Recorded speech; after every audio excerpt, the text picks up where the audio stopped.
Museum, but I didn't know they had a winery, and when we came out, you know, walking around the aviation thing, and the planes outside, it was so hot, he was like, hey, and down 3 glasses of wine. Good morning. Good morning. Welcome to graduation week.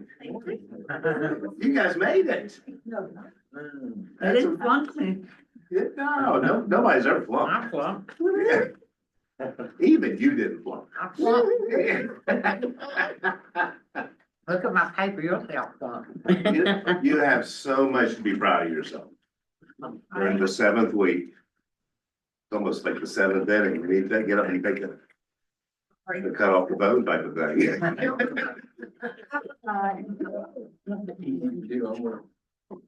Make your mind silent. That's a the example. It's good. Yeah.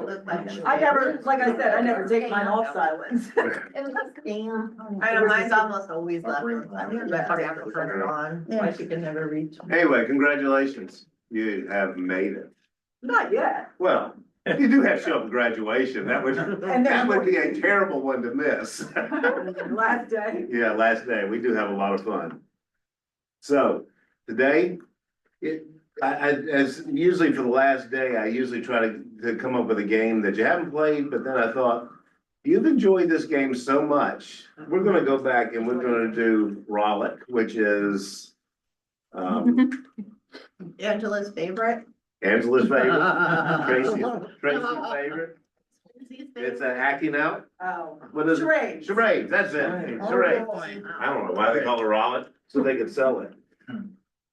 All right, so they're gonna be more difficult today.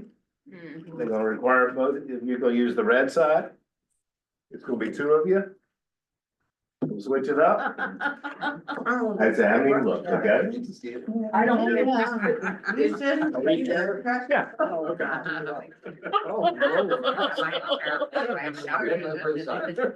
Next side. I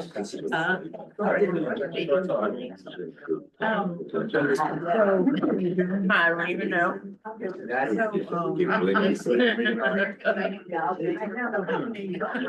All right, ready? Mike and Yeah. Yeah. I do it one. All right, Tracy and Gary are out. I'll jack you up. Okay.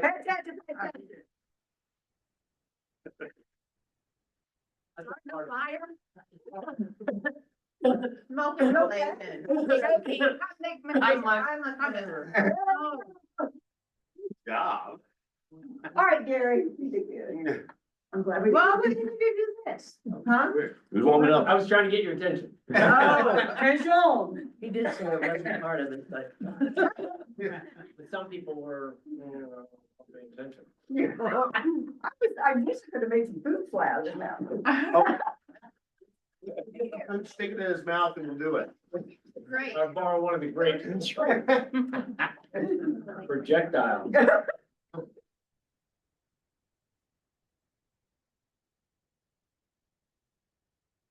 Disco. Disco. Saturday night. Disco. football. All right, we were just talking about that. Why?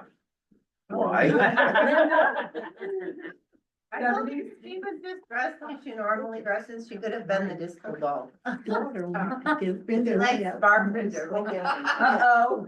My son took the drumstick and went. Flat tire, Jack. Yep. What was it? Jack tire. I'd have been there. She's a good dancer. I thought That's we my were just, Tara. yeah, we're just pretending to be each other. Jacking me up. I told her I was gonna back her up. I just want to say for the record, she and I have never had this done.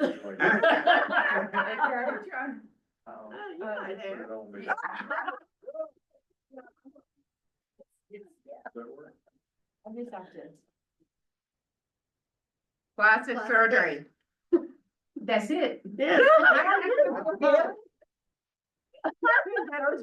Well, she did, we never had this. She said he might have, and that's when I. Oh!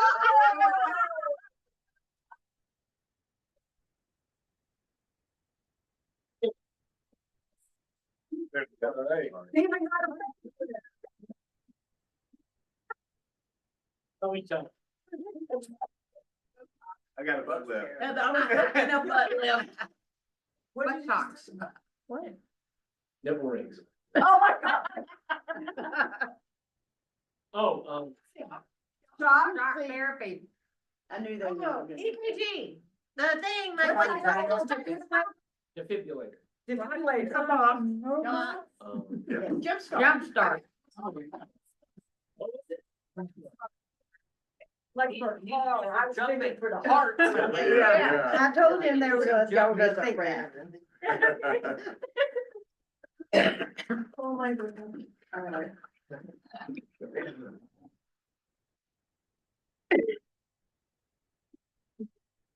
Pray.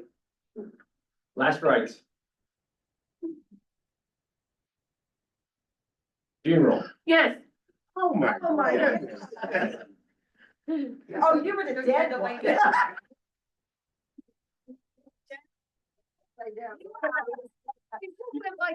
Break that stuff. Yeah. We would think like that. Steve is going? Guitar. Band. Band. Oh. We're too good at this. Y'all are way too good at this. Daddy's missing out. Daddy's missing out. Happened to.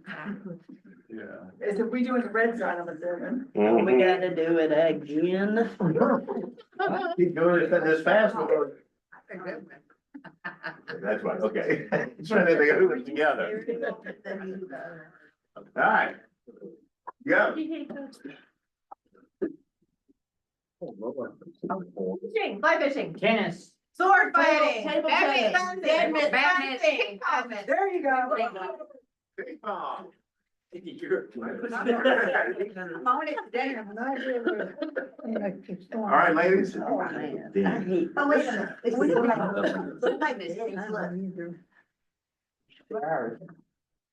Hide and seek. Puppet. Puppet. Yeah. Puppet. That did it when you got down like this. Yeah. In Now, my, Stephen used to do All right. puppet. in my eye, you would have sat on her lap and you would have just done like this and she'd have done like that.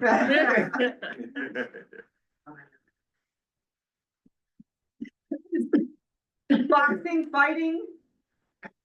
Pillar fighting. Oh my God.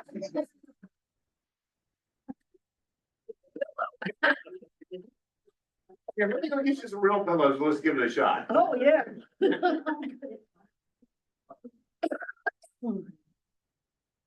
Shopping cart. Driving? Merry-go-round. No. Carousel horses. Do it again. Ride? Bicycle. I mean.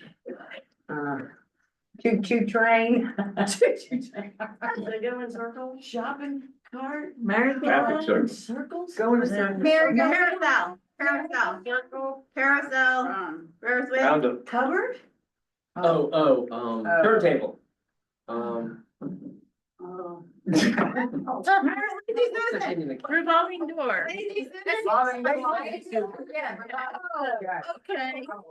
Good job, baby. Okay, that was a hard one. That was- I was gonna have them try to. There's a lot of circles. This is bad. This is. Bullfighting. That was good. I think Andrew would have been a better bowl. This would be moose fighting.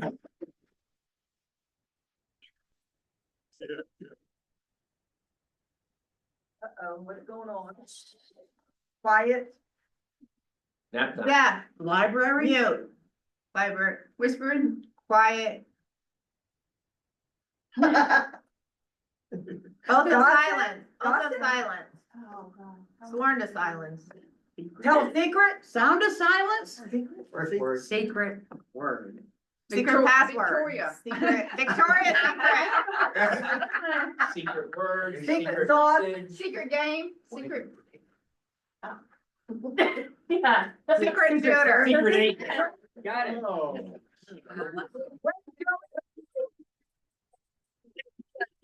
Thanks for reading that. Get down there. Okay. We ready now? But you need your piece. Part. Yeah. All right. Going with me.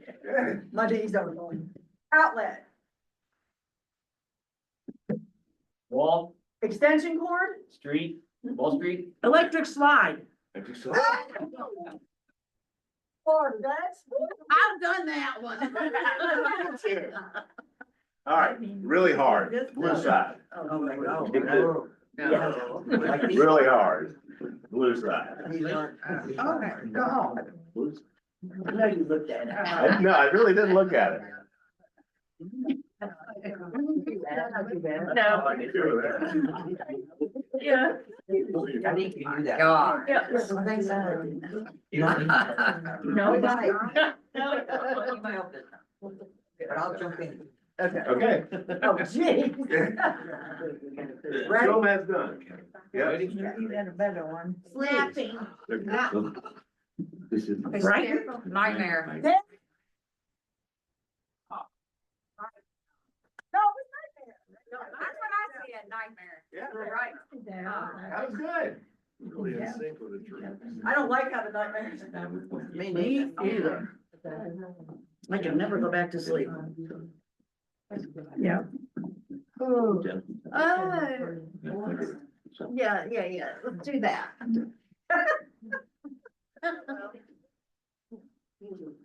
Uh-oh, dancing in the rain. Oh, no. Dancing in the rain. Oh, no. Dancing in the rain.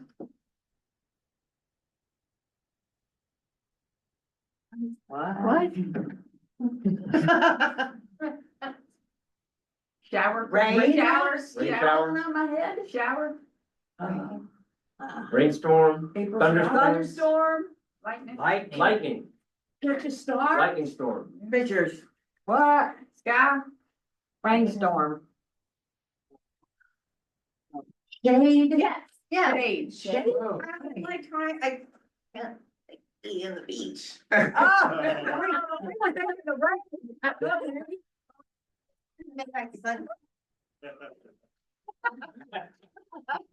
Walking on sunshine.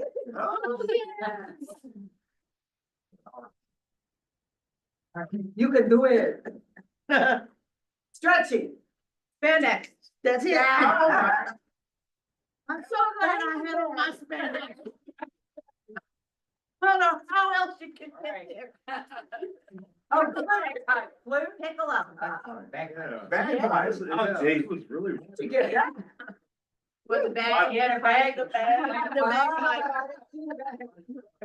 That was good, that was good. Very good. Take her. Yeah. Good job. Headphones. Motorcycle. Motorcycle helmet. Okay, yeah. Yeah. Seriously? That was good. That's what I did. Help. Yes.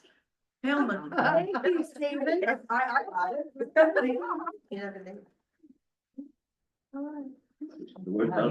so nice. You got the. Melvin. Airplane, flying. Glider. Yes. Perfect. What was it? What? Surfing. Surfing USA. I'm playing music. We're with you. Hanging down. They're playing to the beach boys, huh? Yeah, the Beach Boys are gonna be in Rocky Mountain. Really? Yep. At the Harbor Center? Yeah. All right, pay attention. Where? What is that, jousting? Fencing. No. Fencer, jouster. Horse joust, Mandador. Cool. Night Night. jousting. Night. Oh, is Okay, it night? Night. Okay. Oh, that's good. Yeah. That's good. I got the jousting. What was it? Oh. Oh, yeah. Blue? Blue side, blue side. That was better than a helmet. Are they going too fast? Okay, okay. They were going really fast on this.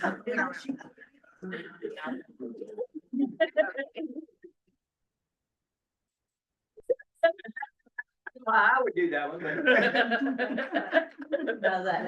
All right, go. You like this stuff? Now, I don't like look at me, but look at me. Look at me, don't look at me. Gotcha. Mine. Mine. Yes. Oh, my God. No, just really. See, Robot. What about me? Me. Uh-oh. Oh, Use your props. She got a prop now. Can we use props? Yes, yeah. tug of war. Oh, yeah.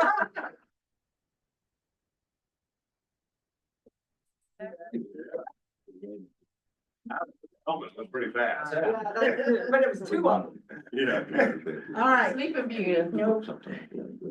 Surgery? Surgery. Back surgery. Yeah, Back back. surgery. Spine. Surgery.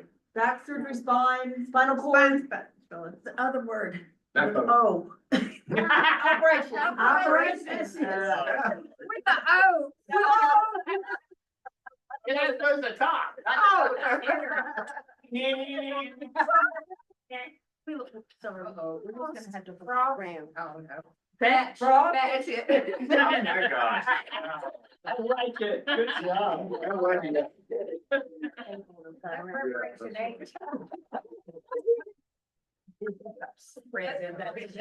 I was gonna do that. You know. Save this last operation. Flying. Glider. Bird. Sword. Sail. Sword. Bird, eagle. Eagle. Eagle. Bird watching. Bird watching. We're doing it. Give me the eagle. Superman.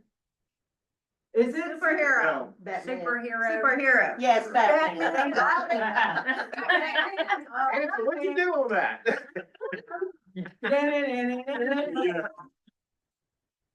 We can make a noise. Yeah, I know, I was about to do that. Operation and do, and then I said, you can't do it, and then I said, oh. I can't believe I forgot. All right. You could have hit an artery and just blood supply. Run. Gotta run and then do it, huh? What in the? Gymnastics. Pull ball.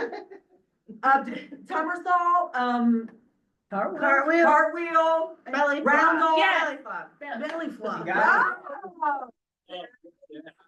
Like that. See, I went with water. He needed some water. Yeah. Splash. He's gonna need to watch. We got it. You got it. Yeah.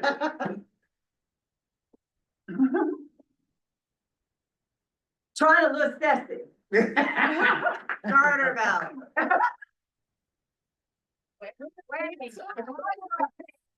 Proposal. Well, rainbow dressing. Knee. Leg. Lehigh. Sexy Leg leg. up. Wedding. Sweaty legs. Sweaty legs. Sweaty legs. You got socks? Shivering cold legs. Cold. Hot legs. You're getting close. Hot legs. Cold feet. Hot legs. She knows how to use Leg, cold legs. Goosebumps. Goosebumps.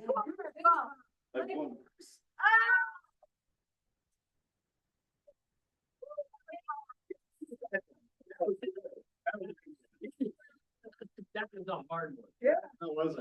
That was good. That was good. All right, one more time. Yeah, I told you you liked this, so why not? You're really pushing it today. It's my last day. You can quit after Wednesday. What you got? Blue side. Hey. Huh? Red, blue, Oh, blue. Oh, okay. That good?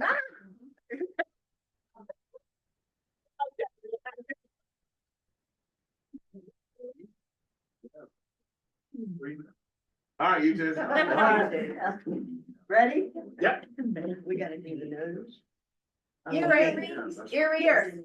Here's yours. Yes. Oh, Yay. You're good at charades.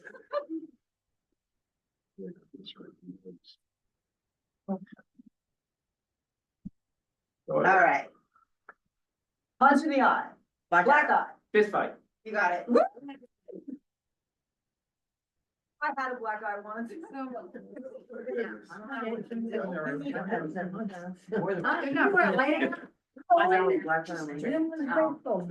Ball. do it.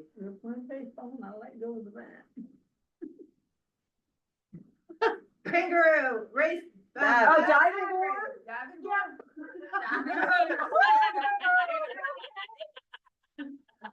Diving and go forward. I was having trouble jumping on the diving board. It doesn't bounce. Yeah, it does, it springs. All right, here we go. Cuba. Hawaii. Aloha. Yes. Oh, Oh, that was good. oh, you're going.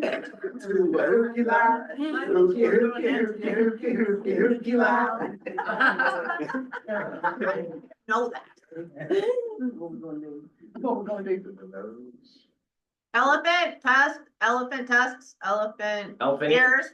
Dumbo. Dumbo.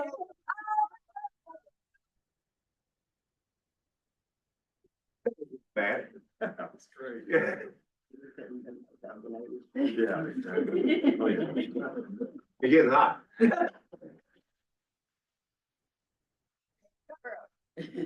Hey, Superman. Yes.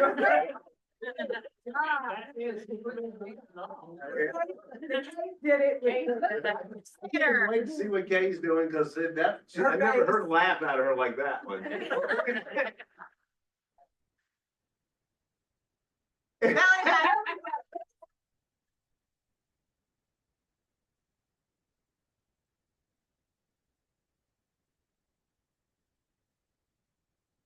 Body part. That six pack, didn't you? Oh. Well, you guys are good at that. I'm glad you enjoyed it. Wait, we enjoyed it or you enjoyed it? Huh?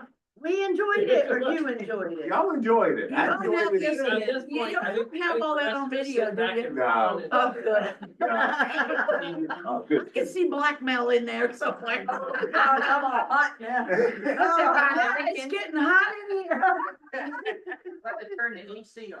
That'd be a good idea. Okay, before we, I go into the devotion today, and Ron, correct me if I'm wrong. For any of you that were interested in talking to the key healthcare people about, getting some skills, help, whatever she called it, develop some skills. She's gonna be here at 12 o'clock today, correct? Right.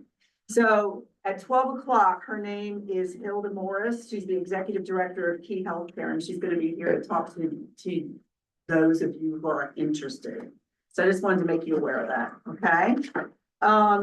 So don't like boogie on out of here unless you want to talk to her. Wow, I'm hot. Are y'all hot? Yeah. Yeah. Try to turn on your AC. It's coming.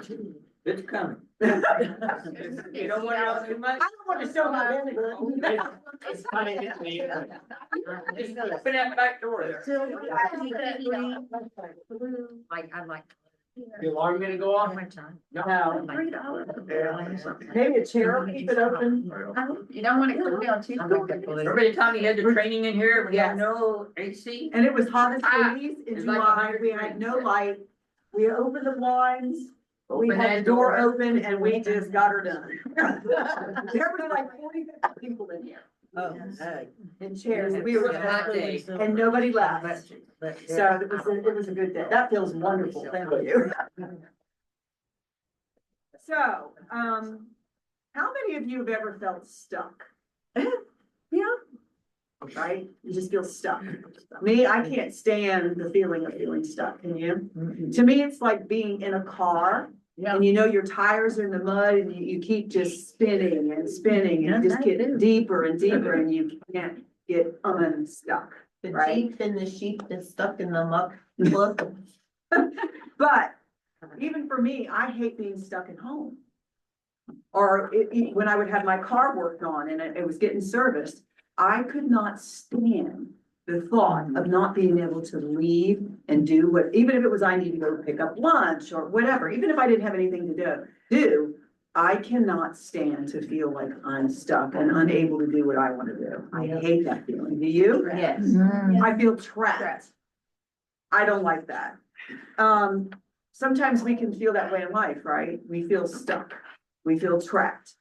And we don't want to be in this place, but we just can't seem to get out of it. Maybe some of you feel that way now.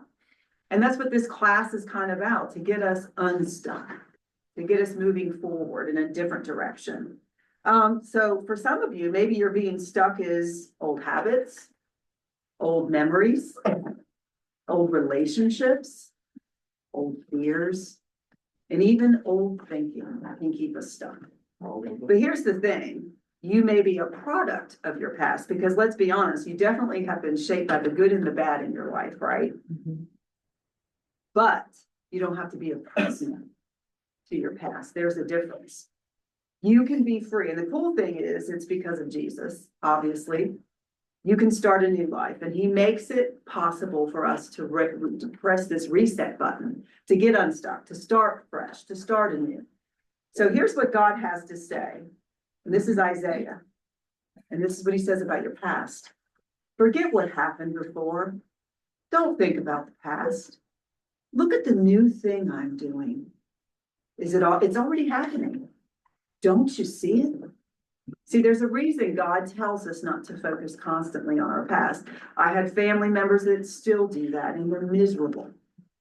God's doing a new thing, and he has a future and a plan for us, but we need to get out of focusing on what happened before in our past.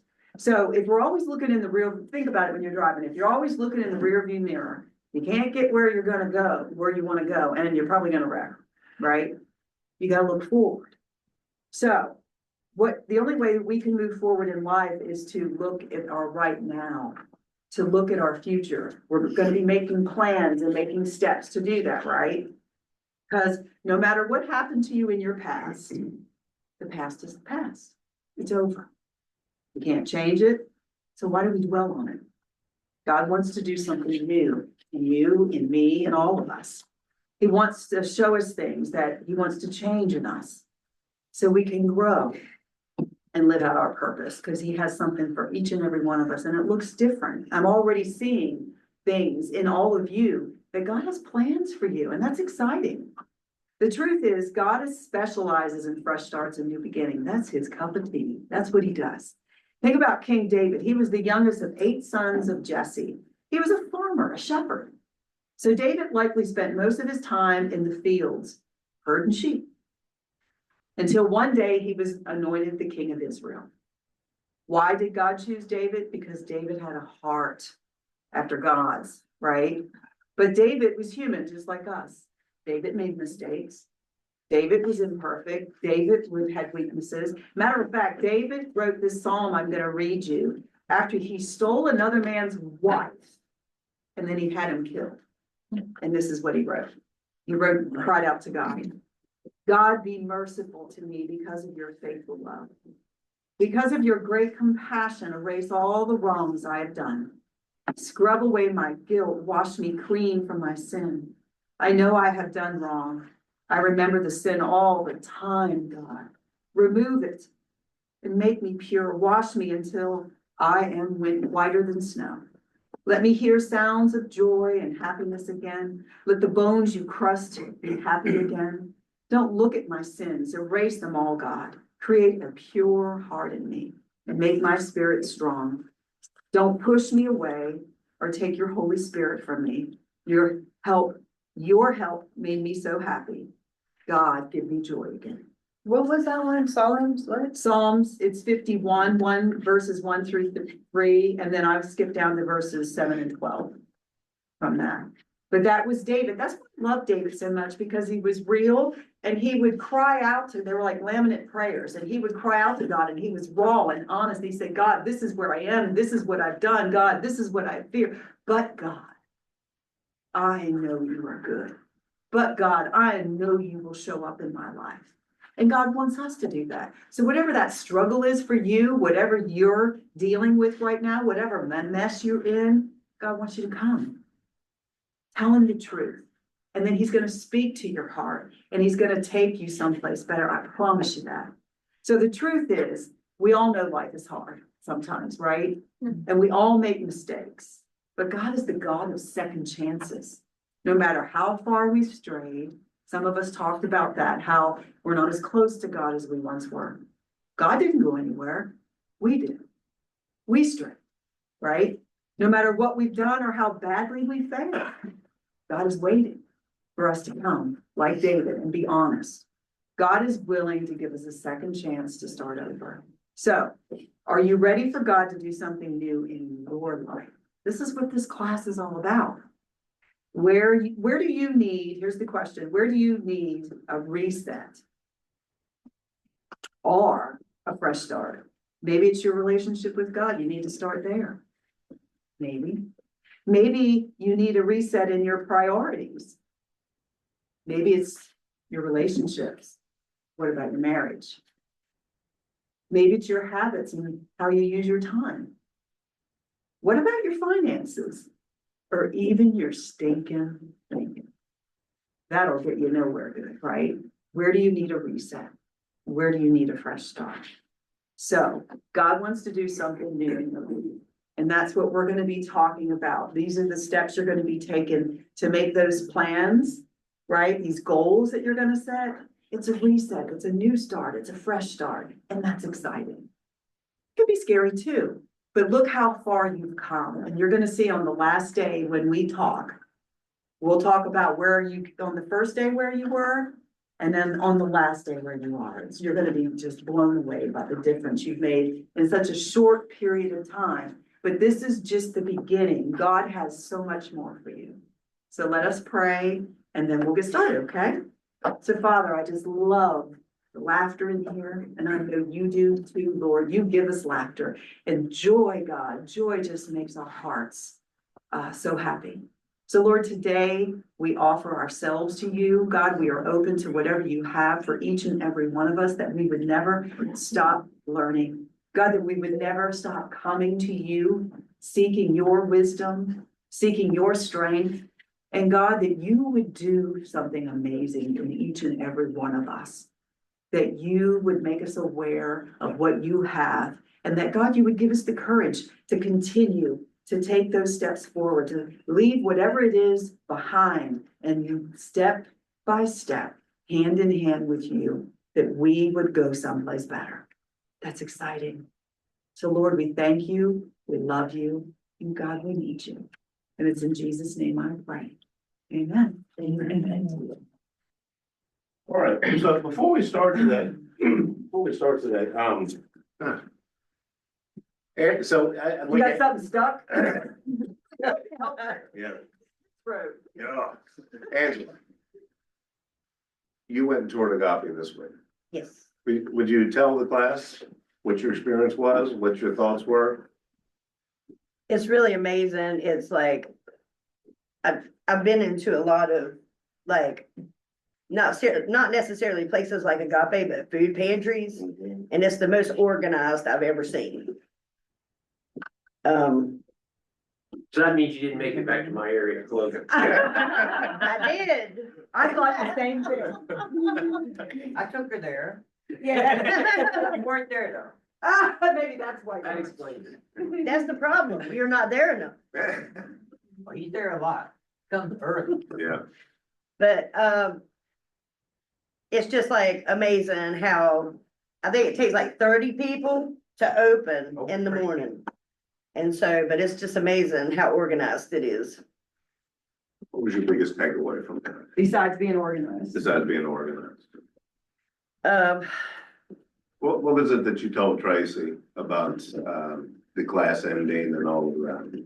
oh, I told, I told Tracy that I didn't want to say goodbye.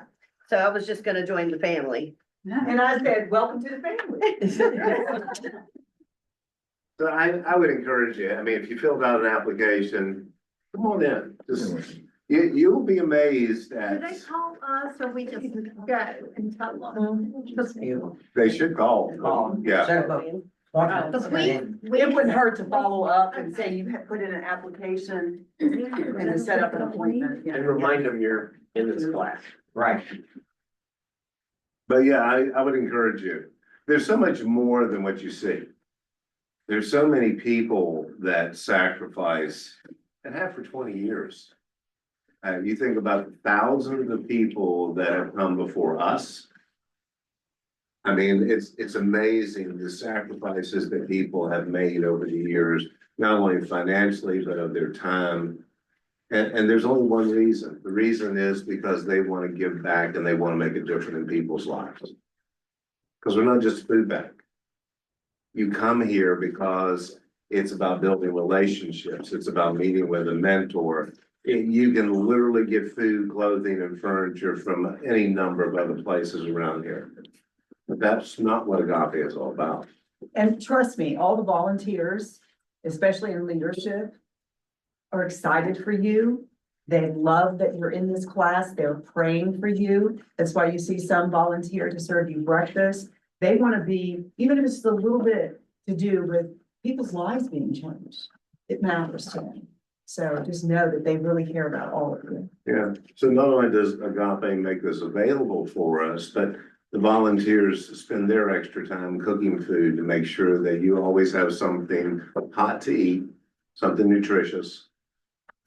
So that's always provided. Plus, we get this grant from Bedford County. Health I always mess that one up, the Health Services Foundation. Victory Health. So, I mean, this costs a lot of money. This just doing this class will cost well over $5,000.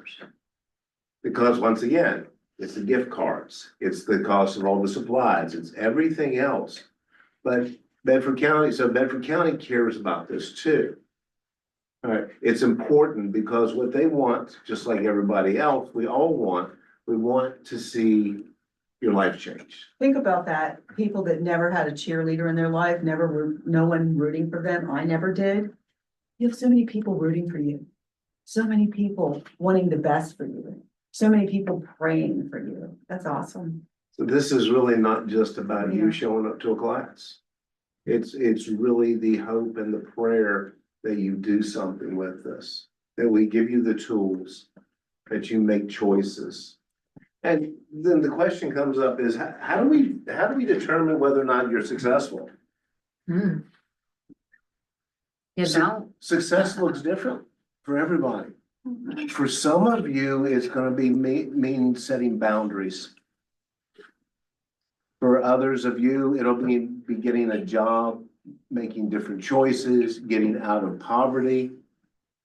For some of you, it's just gonna be living a different life because you're stuck with whatever money you got, but your life is better because of this. And you're making better choices and you're making better decisions.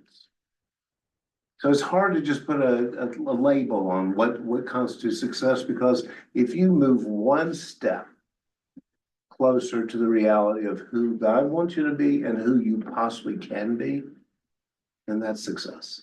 Tammy's gonna get a job with the police in this moment, probation office. You're gonna get that job. I know it. I've been feeling it for a long time. So anyway, I just wanted to share that with you. Okay? Any questions? Who wants to talk about fish? I like fishing. Internet fishing with a PH. We're just gonna talk about the bones. I We put a fish. always I threw the put a bones fish. away. I had a fish on there last night. I don't know what happened to my fish. Anyway, I got two fish stories to tell you. Are they Bone to pick with them. big fish? Yeah, so, I grew up, my family had a little, I call it a lake, it's actually a pond. My grandfather, he was a policeman in the city of Lynchburg. Before he retired, he bought 10 acres out in Campbell County, which is on the other side of Lynchburg. And so, as a part of that, he loved working the soil. He loved gardening. He also was very interested in creating a pond. So I can still remember when I was a really small kid, they had bulldozers out there and there was a creek running across the property. So he had this huge pond, probably an acre pond, and they filled it with fish. And, you know, after a while, the fish grow and everybody catches the fish. So I remember as a kid, we always were going down there every summer. We had a place that we stayed down there. All of the cousins got together. My grandparents moved into the old farmhouse during the summertime. And then our whole family spent time together, The whole summer, not the just, whole summer. yeah. Then, you know, when summer was over, we all went back to our houses, we all had to go back to school, jobs, all that kind of stuff. But the one thing that I remember is that I never liked fish because I didn't like to touch them. Remember, he don't like bugs. I don't like bugs. I never was the whole big fisherman because I didn't like worms. Roast me out, nasty, and then have to squish them on top of the, oh. I would take a worm and just rip it. Oh. Save some bait. Even today, I even literally cannot even, just even talking about it just makes my whole. Well, if you went fishing in Florida, you have to put a live shrimp on there and his tail's wicked. It's very difficult. So I would go fishing, but only if somebody would bait my hook. That's not like me. And then once I caught it, somebody had to take the thing off because I wasn't touching that. That was just nasty. I feel like that. You feel like that? Yeah. Just get your fishing. Yeah. That just always freaked me out. So, What about cleaning it? oh, I don't do any of that. I'd watch my dad out there, he'd be gutting the thing and the guts would fly all over the place. He'd be scaling the thing and, you know, the scales just fly all over the place. Yeah, well. My uncle used to take the fish off with the tongs and she used for the grill. It's work. But fish always just, I love fish. I have always loved eating fish, but it's that whole process of catching the fish, gutting the fish, scaling the fish, doing all that, just completely freaked me out. So imagine when I quit my law practice at 42 and I signed up to go to the Culinary Institute up in New York. And I had a class, it was all about fish. All right. So this was an interesting class because this class, they told you, it's like, you're gonna spend your entire classroom inside of a deep freezer. All right, so and we were always told you will wear insulated underwear, you wear double socks, you will be in sub 32 degrees temperatures working with the fish. Because once again, it was all fresh fish, it all came in, but they were very regulated as far as how they controlled and cut the fish up and did all of that. So one day I was in fish class and my job was to clean red snapper. You know what a red snapper is? Anybody seen a whole red snapper? Yeah. Okay. So the red snapper, it's a decent sized fish, but it's got this little fin across the top of it, and the fin actually has like spikes, like needle-like spikes. Yeah. Well, I'm just scraping that fish, and the next thing you know, it went, ow! So, Is this why you became a lawyer? yeah. This is why I went back to lawyering. So the spike of that fin went through my knuckle. So what happened was it actually went over the bone and underneath the knuckle and over on the other side. You couldn't pull it out. Yeah. So I went to the chef as my fish was standing there. It's like, chef, I think I got a problem. So he took this, oh, it wasn't bleeding. It was just there. Just hanging out. So he cut the thing off. He said, we need to take you to the emergency room. So I spent the next 8 hours in the emergency room with my finger like this. Ultimately, I got back in there. They were able to take it out, no damage or anything like that. So, but that's one of my fish stories. Now, that wasn't so bad. I got used to handling the fish in there. What freaked me out was the first year of law school. I'd always eaten fish, but you know, it's like fish, like a fish fry. You just get the fillets or you get the whole fish fried and things like that. I was up in Lexington And I had a break, I had a night class up there, so I was traveling back and forth to Lynchburg for law school. So I went to lunch up there, and there was this restaurant, so I thought, I'd just go grab something to eat.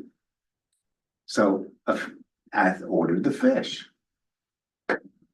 Well, wasn't that a mistake? Because the fish, for the first time in my life, here I am 23, 24, was delivered to me whole, head on. Oh, no. Cooked?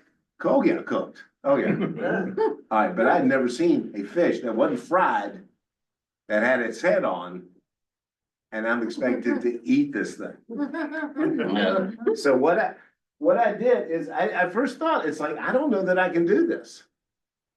And I decided, I need to eat this thing. I can't just not eat it. So I took my napkin and I put it over his head. And I ate, and enjoyed my fish. I couldn't watch that fish eat, me eating him while he was watching me. It's like, am I good there? I can't do a whole fish with the head on it either. No, I do my grandma's house. yeah, these days I would prefer to cook a whole fish. I mean, it's not something, my wife doesn't like it either, so I have to debone it and do all those things, but I will order whole fish and then cook the whole fish. But it freaked me out because I wasn't sure what I was in for. Then that has nothing to do with what we're gonna talk about today, but I thought, well, since we're talking about fish bones, I'm gonna tell you my fish stories. All right, let's go. We're gonna talk about two things today. Your controller's under your. Yeah, under my fish hat. So how do we solve problems? That's the big question. And the big answer is we do it through a fishbone. Now, that just may sound like the oddest thing. What does a fishbone have to do with solving problems? Well, Is that the 5 whys? no, it's not the 5 whys. So the best thing that I can do for you.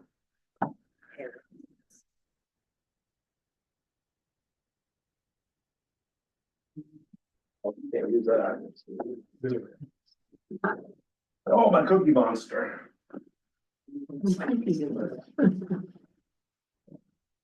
It's like a problem family tree. Hey, it is. But the way the fishbone was set up is able to help you solve problems.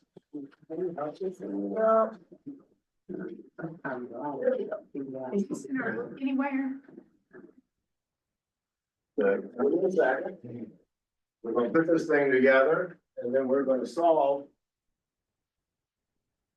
a problem together. Is this in our book anywhere, Stephen? Huh? Is this in our book anywhere? Somewhere in there is the fishbone. So yes.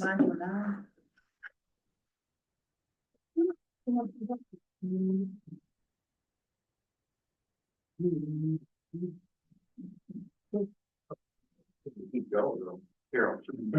Yeah, I thought you put a couple up there. Oh, yeah. It's a process. That's all right. It goes right across.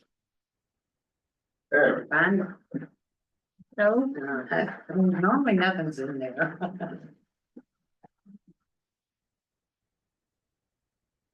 Yeah, they have a I took a training class. I think that's it. You're good? Yeah. Okay.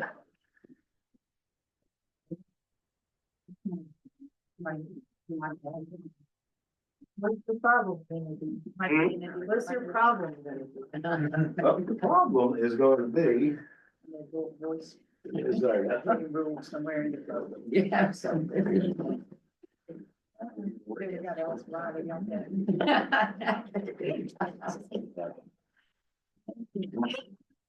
See, that's you. I like your joke.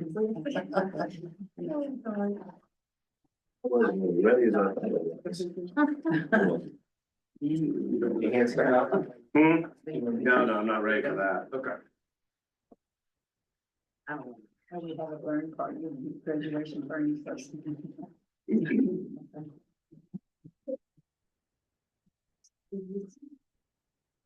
I don't think it's in there. Is it in there? No, Okay, no, all right. unless it's in a different language and we, and a hidden rule. No, I didn't think there was. Okay.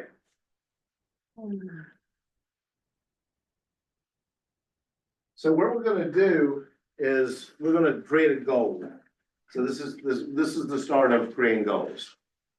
All right, so what we're gonna do is, we're gonna do a specific goal, and this goal is get a job with benefits. That's fun like that. Okay? That's what our goal is. Our goal, ultimately, where we get to, is get a job with benefits.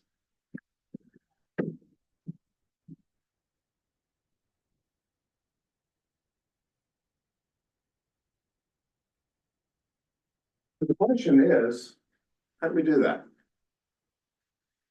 What are the processes that need to be taken? Because, I mean, let's be honest, if you say, let's get a job, what are you gonna think in your head? I'll go online, I'll call somebody, I'll go put an application in. But it's really not that simple. You really wanna get a good job with benefits, it requires much more thought process. It requires skills, it requires a lot of everything else. So there are 6 areas when we're talking about getting a job with benefits that we need to focus on. Those are the big areas. Those are these 6 main areas right here. So what would be one of the first things that you would do if you wanted to start looking for a job with benefits? Learn some skills. Research, Okay, make a resume. how about, create a resume?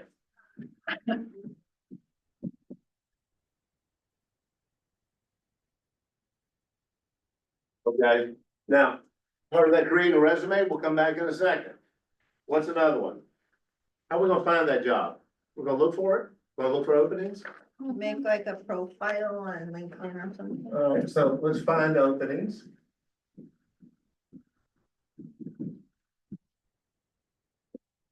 Alright, what type of job are we gonna look for?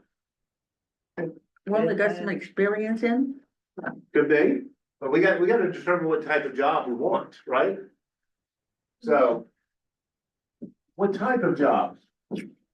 We need to find out what you're good at. What you're qualified for. Yeah, well, that would be line up with what the type of job is. All right, what's the first process when you get a job, when you're going in for applying for a job? What's the first process you go through? Interview. Interview. So we gotta prepare for an interview. And you also need to do self-care, Like a haircut. haircut, Yes, shampoo, That- bath. That would be a part of the interview process, I would hope. Iron your clothes. All right, what, somebody said it earlier, about something about training. We need Qualification. qualifications, training, we need the qualifications.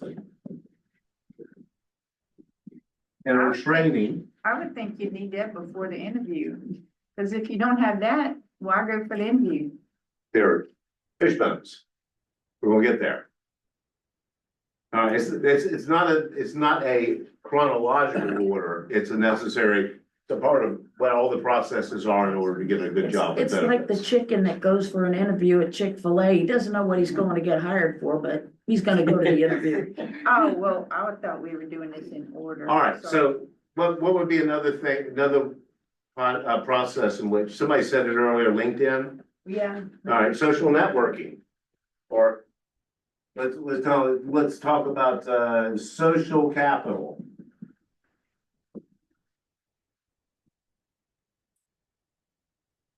Or networking. Okay, so let's just use those 6. All right, so if our goal is to get a job with benefits, we realize we need a resume. So what has to go into doing a resume? Good grammar and like About yourself. Okay, experience, education. all right, let's broaden it out a little bit more. What do we gotta do? How are we gonna create a resume? Go on a computer. Okay. We gotta create a resume, You have to find like a format for one. okay? So let's create a resume.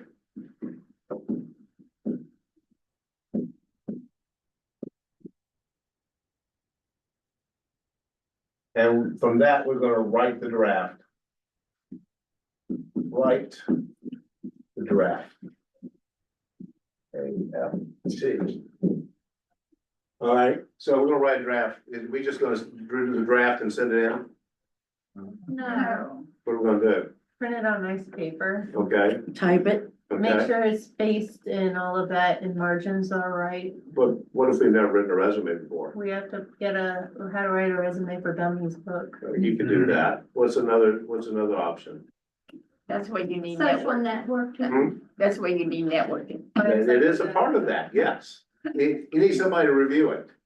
You want somebody to review it who has a familiarity. So we need somebody to review it.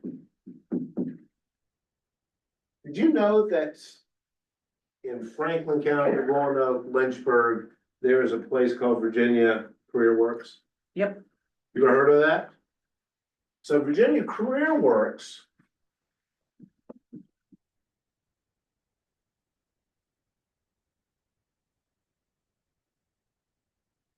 How does all this help you with it?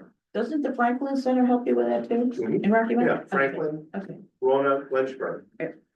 There's not one in Bedford, but there's Lynchburg, Franklin, and Roanoke. So this resource center, they actually teach you how to write a resume. They help you find the job openings. So they literally are there to promote people and help people find the jobs that they're actually looking for. And it's free. And it's free. It's all state run. I think it's federal program, but it's state run, I think. State run Yeah. with a grant. So, so if you, once again, you can go online or you can read, Resume for Dummies. But why not go to a place that actually has professionals there that do it for free? That'll help you. They also have a list of all the local job openings. Yeah, they have that too. They send one to me every week. It's got Oh. like 62 openings. And then you have to read what the job description is, so that you know how to write your resume for the job. You do, exactly. So that's all, that's a part of the process, because once we define the job, that's going to tell us what needs to go into the resume. All right, but if I don't have the qualification and training, why am I writing a resume for a job that I don't have any qualifications and I don't even qualify to do? Looking for an opening, Yeah, a beginner's yeah, position. exactly. That's what you would need to do. You need to back it away. Maybe you're not gonna be able to get that job that you really want. Mhm. Maybe you haven't got the training. Maybe it's just about finding the place that you can get the training. Does that make sense? So we assume, once again, in the process of setting goals, we make a lot of assumptions. Is because we don't do the research. Okay? There's a lot more that goes into actual setting of goals in order to accomplish those goals. It's not just looking online, finding a blank resume. Let me just put my name in there, you change a few of the words, send it off, and then boom, we're done. I get the interview, I get the job, that's great. Sometimes that works. But not if you want what your specific goal is. All right, if this is a one-shot only option, you gotta make sure it's done right. Does that make sense? Mhm. Did I understand the process? So let's go through finding the openings. How do we find the openings? Great, online, like LinkedIn and Monster and Indeed. Career Builder and Indeed. Well, indeed, there's tons of places. It's so much easier back in the day when you had to wait. I can remember when I first started my law practice back in the eighties. The only way that you got job, this was before the internet. So the only way you got job open is you put it in the Sunday paper or the weekend paper. And then you'd have resumes sent to a blind box because for goodness sakes, you didn't want all the crazy people coming to your office and say, oh, I got a resume, I want to apply for my job. They would all go to a blind box, and then the newspaper office would then mail those to us in a couple weeks. And then we go through the resumes and we'd look at them and then we'd make the phone call back. Things are a lot more simple now. You go on Indeed, you upload the documents, boom, they're doing a Zoom call, you're getting an interview. So much has changed. But I went to one for Carillion, and what they had on the site, when you go for the interview, was totally different, and I questioned them on it. I said, why? I said, you're wasting my time, because you say something different on the initial thing, and then I get here. So, I mean, I already have. What did they say?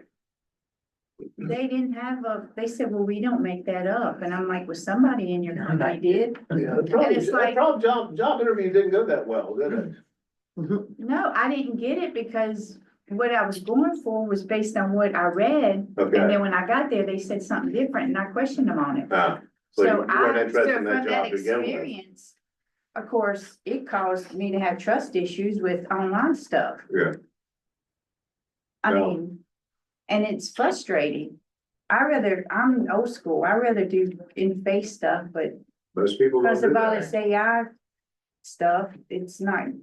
Gotta And you apply gotta online. find Yeah. that. I know, that doesn't work well for some No, people. that doesn't work well for most people anymore. I mean, nobody really wants to waste the time.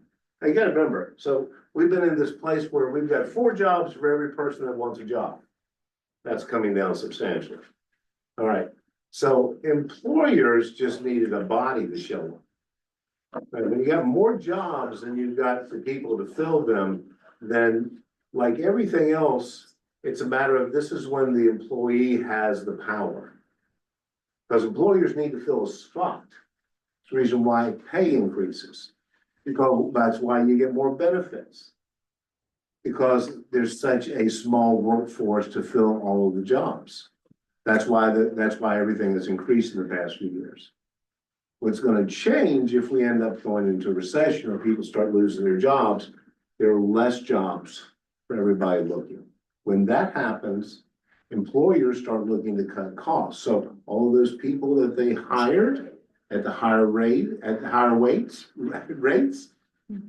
and with more benefits, they're gonna let them go, hire somebody cheaper. Because ultimately, it's about the dollar. Most employers don't care about people. They care about profit.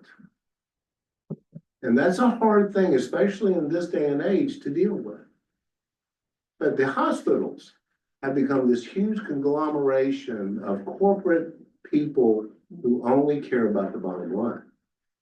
And it's about maximizing the money that comes from it. It's not like it was for most of us older people. It's not like it was when we were younger. It's a whole different world. So we're trying to navigate in a world that has changed so much just since 2019, before COVID. And then if you talk to them long enough, you'll hear what they're being influenced by. So I'm kind of thankful I didn't get that job because I'd be working for a liar. Yeah. All right, so the other options as far as finding openings, how do we do that? Go Alex? to like a Kelly agency, temp agency. Those are temp agencies. That's not really what we're looking for. We're looking for openings. How else are we gonna do that? Word of We're mouth. gonna research. Word of mouth, networking. All right. So you tell your friend. Just remember, we talked about this the other day with, I got this friend and I'm telling him I'm looking for a job. Well, I got this friend over there, he works there. Well, let me connect you up. Let me make this connection for you. When we start networking with people outside of our area is when we start making important connections. You can go on the website of the place that you wanna work and see how many openings they have. Yep, yep. All right, so let's talk about job. How do I know what the job is that I want? One thing you have experience in. Or, okay, could be that. What's my ideal Find job? out from the Virginia. Something you're Care Work. interested in? You could do that. You could get help from. Career Works. Yeah. I just put career works. Career works. That would be a good place to go. All right, what type of job am I looking for? How do I know what type of job? That's not benefits. It does. The But dollar amount. let's talk about the job itself. What type of job? What you like to do. Something I like to do. So I probably ought to define what that job is. All right, what type of job? Do I want a mechanical job? Well, mechanical in which way? Do I want to work on cars? I want to work on, It's like computer. yeah, copy machines. Thanks. They both tend to be mechanical. All right, if I want to work in computers, do I want to work in networking? Where they install all these systems, or do I just want to do web pages? All right, you got to define what that job is that you actually want. From there, once again, you can go to CareerWorks.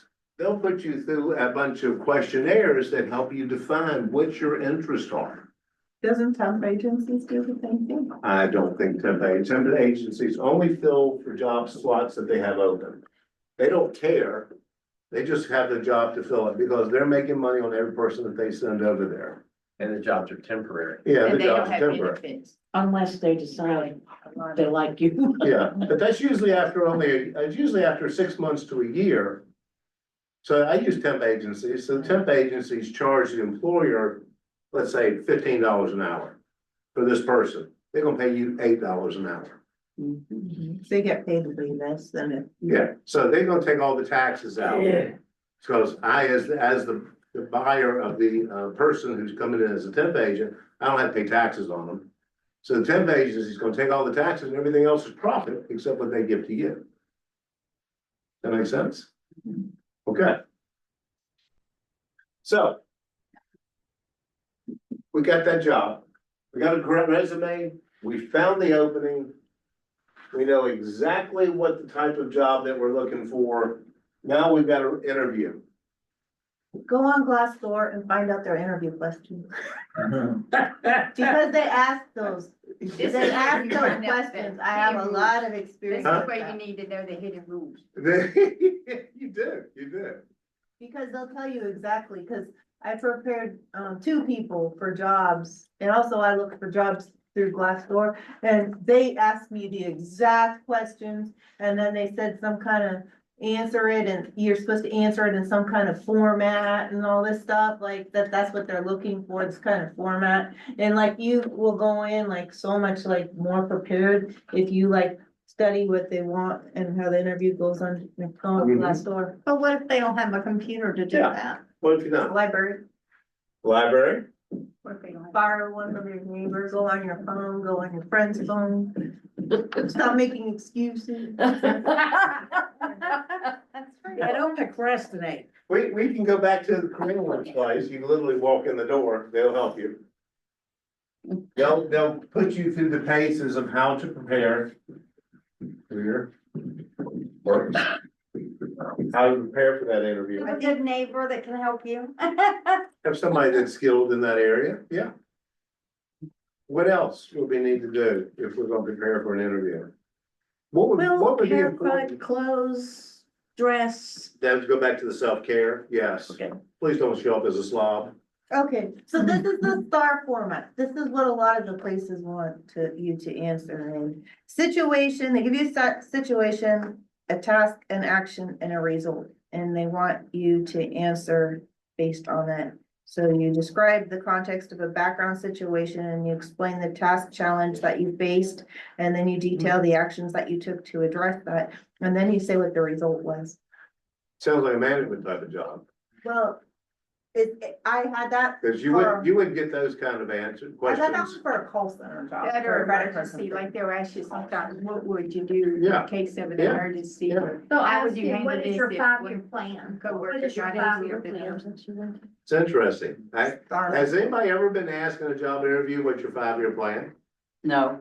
Really? Well, I can understand your type of, Years ago. yeah, And he asks, where do you want to be in this current 5 year? yeah. Yeah. Wow. Where you see yourself at in 5 years. Yeah. And when you answer, not here. I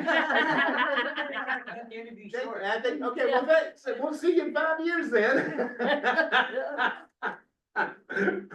What else? Anything else to prepare for an interview? We're talking about dress code. You need to understand where you're going, who you're gonna be talking to. You ever showed up for an interview and thought, I really ought to know something about a company that I'm actually interviewing with? Yes, definitely. You know, I did some interviews. I was trying to hire an attorney years ago. And I did some interviews and one, I was looking to hire 2 attorneys and so I had both of them, they just come out of law school. All right, so they're stupid. Just stupid. All they got is book knowledge, they got no practical sense about anything. So one of the questions I always ask is, so what do you know about me? Neither one of them can answer it. I didn't hire either one of them. Because if you don't care enough to know about the place that you're going into work or the person that you're getting ready to sit down and talk to, why in the world would I waste my time with you? I even researched my mom's doctor and I said, I wanna make sure you're not an imposter. She's like, I never know what's gonna come out of her mouth. In that process, for any type of, once again, this doesn't necessarily have to be a job. This could be applying for a volunteer position. If you're gonna go in for an interview, what do you wanna know about the place? Definitely. My wife and I have started, have been, It's right here. yeah, I don't wanna write it on my hand. My wife and I have been talking a lot about, at lots of churches about agape. In the past couple of years. One of the places that I had to go talk to about a year ago was a new church that was partnering with their Lynchburg office. And I was doing it with the director in Lynchburg, Debbie Koontz. Well, I've done these talks with Tracy. I've never done them with Debbie. All right, Debbie's a pretty much one of these people who just gives you the facts. That's just the way it is. Let me tell you all the stuff. Here's what agape does. This is why you need to support us. Come back and sign up at the table. You know, that in essence. I'm more the emotional type that actually speaks to people's hearts. But I tell you, I'll be honest with you, I'm sitting in front of that church at 9 o'clock that morning. We got to speak at 9:30. The whole service is dedicated to agape, okay? Because it's the new thing for this church. It's a big church. And I know the pastor, and that's how we ended up getting in there. But I'm sitting there in the car and I told Tracy, I said, I'm just struggling with this. Can you just get up there and do this with me? And it's unusual. That's really unusual. But I sat there, she said, why are you struggling? I've never seen you struggle before you talk to a church. And I said, it's just because I've never done this with Debbie before. I don't know how to do this with her. So this is a whole new thing. She said, so what are you gonna talk about? It's like, I am still trying to formulate this in my head as to how do I meet them where they are? And my wife came up with this epiphany. It's a shame she's still here.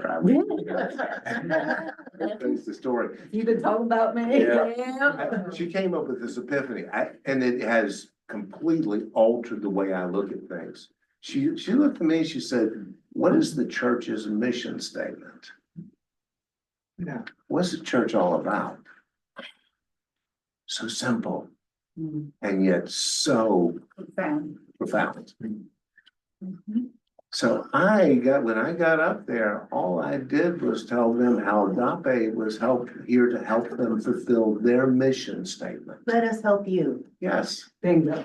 Yes, it wasn't about you help us, although that's expected out of the relationship, but let me tell you how we can help you.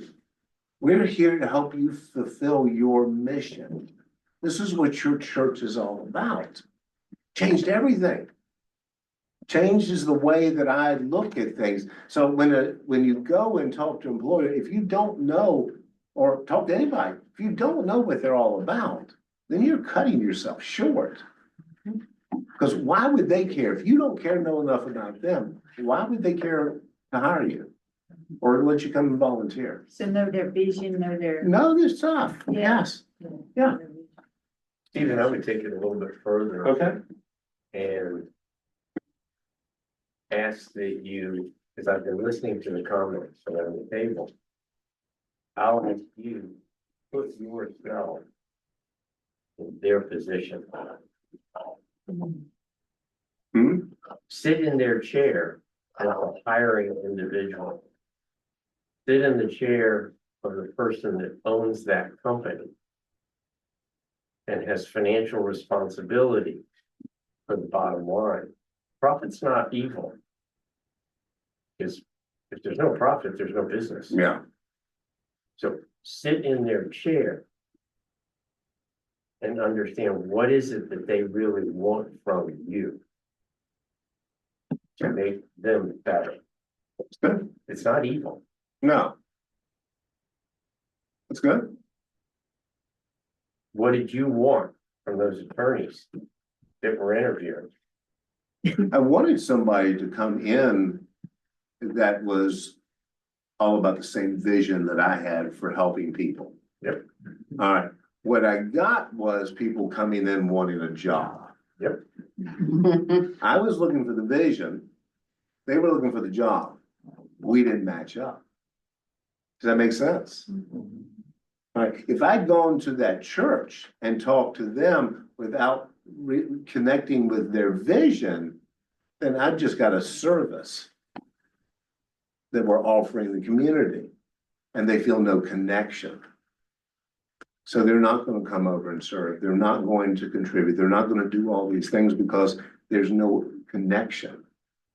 So the connections are what's important. That's good, Gary. Thank you. That make sense to everybody? That make sense to you, Gary? Did I answer the question? It does. Okay. I need you, when Tracy walks out, I need you to prompt me like that. It's a pretty big shift in perspective. It is. Because if you're walking into the interview all about what you need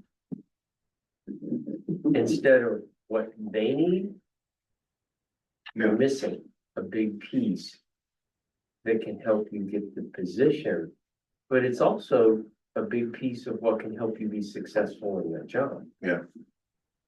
Well, that just changed my whole thing. Like I got that, like, I'm an order person, so I'm like seeing that up here now. Mhm. Like Yeah. like, what's your vision, Habakkuk 2:2? Like, if I can run with this, will you give me a chance? Yeah. Like, because if you can't decide that, why even bother doing a resume, doing a? Well, many people are saying. For me, Well, that's ask you the question, why should I hire you? If you own that company, Yeah, what would you want?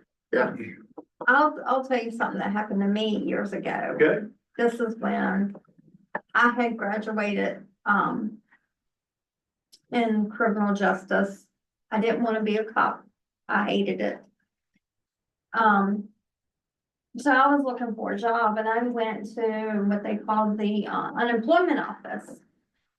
Had no clue, had really no skills besides what I worked in high school and everything. And so I was, they gave me this paper. They were like, they knew what I had did and knew me talking and everything. And back then I was very introvert, believe it or not. I was very introvert. And they gave me this paper that had a job on it and they sent me to this. And I was like, I have no clue what I'm gonna do. It was a flooring store in Roanoke. Had no clue about flooring, no clue about, I was very green. So the guy there, he was a Virginia Tech graduate, alumni. He was the owner of the company. He interviewed me and was like, do you know anything about carpet? I was like, no, I don't know anything. He goes, well, you have the job.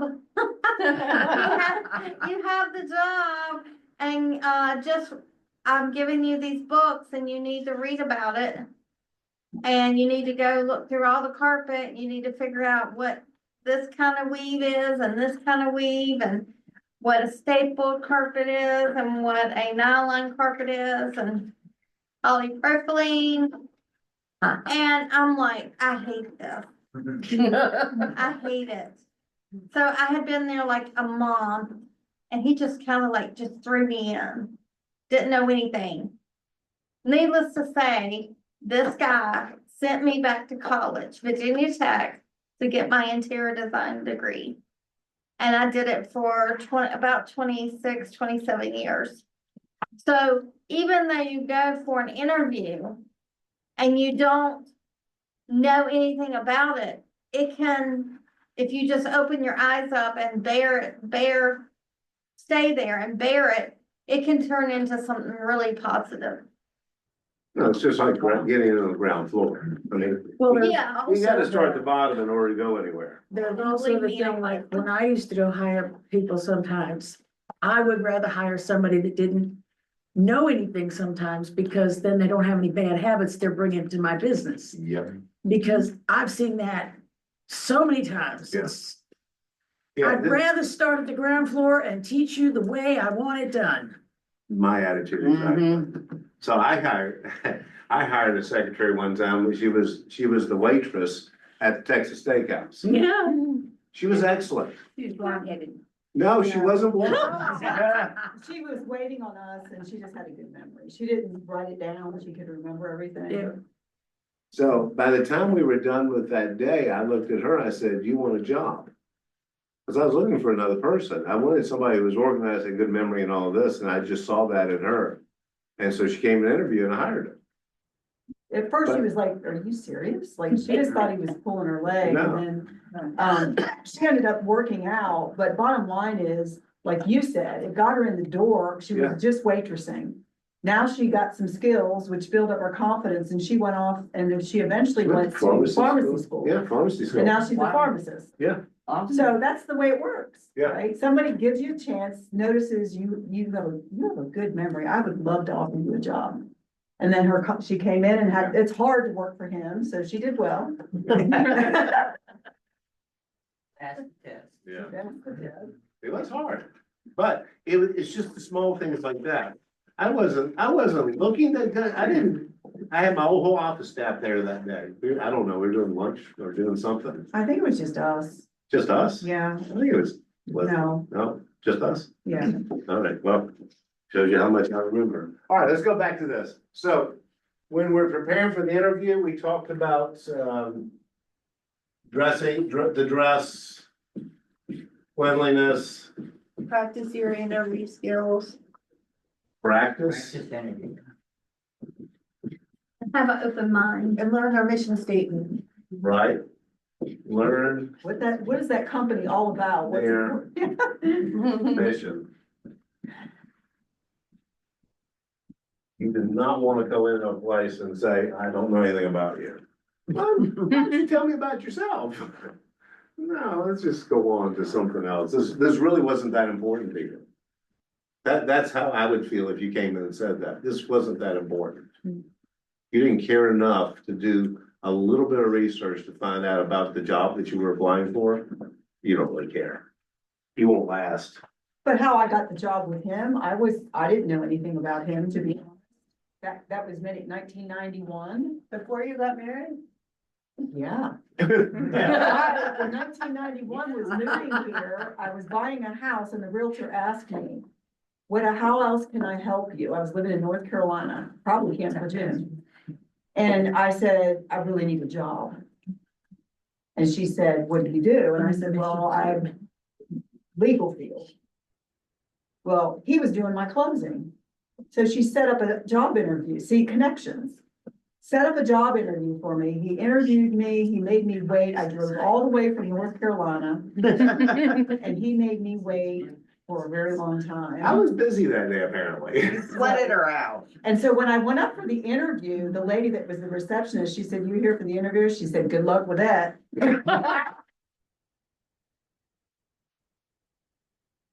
I was a tyrant back in the early He was days. not very nice. Background check on you before he married you. No, but The interview, my the point college was, references. I didn't know anything, he didn't hire me. And then a couple months late, no, I showed up for my job to do the closing. He said, "By the way, did you ever get a job?" And I was going through all these interviews, but no one wanted to hire me because I was only gonna be here for 3 years because of military background. So nobody wanted to give me a chance. So he says, did anyone, have you gotten a job? I'm like, "No, I'm still looking." And so then he has an attorney working for him with past military. He interviews me. So then he hires me back in 1991. But I had no experience in what he threw me into, right? The sink or swim type of thing, like you said. But I was determined that I wanted to quit. Yeah. I wanted to quit. I did, so I feel you. But here's what I told myself. I needed a job, and if anything, I was gonna get experience. And that I could look for another job. I didn't know I was gonna end up marrying him and. But what I'm saying- Living a life of bliss since then. Oh, yeah. Job offered me an opportunity that no one else wouldn't, and if anything, I was determined to get experience so that someone else would give me a job. Does that make sense? Yeah. Yeah. That's how It worked for me. It And did by the work for you way- too? Yeah, I went into a job, had a help wanted sign on the outside of the building. I went in there and, what position you looking for? What position you have? I don't know, you know, I don't know what you do, but I knew what they did at one point. It was actually, Liberty Aerospace. They used to make airplanes before World War II. After World War II, they didn't make airplanes anymore, and the company split up. That company I worked for was one of the split offs. That's all I knew about them, really, what they did. And they become a Superfund site where they used to be. They used to have a company next to a building where my brother worked. So I did know a little bit about them, but not exactly how to do what they do. I wasn't involved in what they do. So I'm just looking for a job. And the guy said, yeah, okay, we have help on the time. Basically, they hired me. So I started working underneath the portal, which is like the lowliest position. And he was brain damaged. He was hired because he was a neighbor of the owner of the company. And I worked for him. Yeah. I'm gonna do push a broom and clean stuff, you know. It's not really for me. So on Friday, this was Wednesday, on Friday, I said to one of the bosses, the foreman guy, said to him, I said, "You have something else, because I'm not gonna be working here very long doing this, not doing this for the rest of my life. Hold on." And he got everybody together, vice president of the company, general manager, all the big shots. Say that again. I said, "You got something else for me? Because I ain't doing this for the rest of my life." Just like that, plain speak to him. And he said, "Oh," they talked among each other. "Now, how would you like to be an inspector?" "What does an inspector do?" Mhm. "Well, nothing really. They just make sure everybody else does what they did, that they did it right." "I sign me up." And that was the beginning. That was, yeah. Move forward, yeah, But no, basically just an interview, no resume. yeah. Because I was a kid out of school. Yeah, They really know what they were doing. Got in the door. Yeah, and that works, and that used to work well, but it works less well now. I've never Yeah, had a but if you get a resume. chance- No, and now everything's online, interview, all that kind of By stuff. the way, the guy hired me because I told him the truth up front that I didn't know anything about carpet. Yeah, exactly, And I exactly. They was want the straightforward, truth, yeah. yes. Okay, let's go back and finish this fishbone, so we can get you a break here. So how do we get qualifications in our training? Like ground floor job or learn on the job. Okay, so if we want this job, this particular job that we've already defined what this job is, we need training for this particular job or something that's Get gonna lead us references. up to. Get references from people that know you can do it. Google it, watch videos. Training for the job. watching a YouTube video qualifies me to do a job. Brain surgeon. Great. Not surgery me. Once You again, go back to school. you can go back to school. A lot of the fast food places use training videos. Yeah, they do. Yeah. Um, How about, once again, we go back to this whole, Virginia Career Works. What about just having references, gathered so that you can have proof that you know what you're doing? If you've already had the training, then that would be definitely something that you would want to take to your interview. Or send in with your resume. bring a reference. Mhm. But that references would come back when you're creating. You could do like volunteer work to get experience. That's actually a good way to get a job mentor. eventually. Yeah. I'll work for free. Yeah. Yeah. Once again, things like that would go in your resume. From somebody. I worked at this place, I did it for free for 6 months, so because of that, I got the training for this job, Or mentorship. and then I qualified. So I have the qualifications now to get this job. All right, we've talked on this a little bit. What about social capital networking? Join clubs that like where you hobnob with people that are like, In this area, yeah, okay? like. I So don't. if I can connect with other people that work here.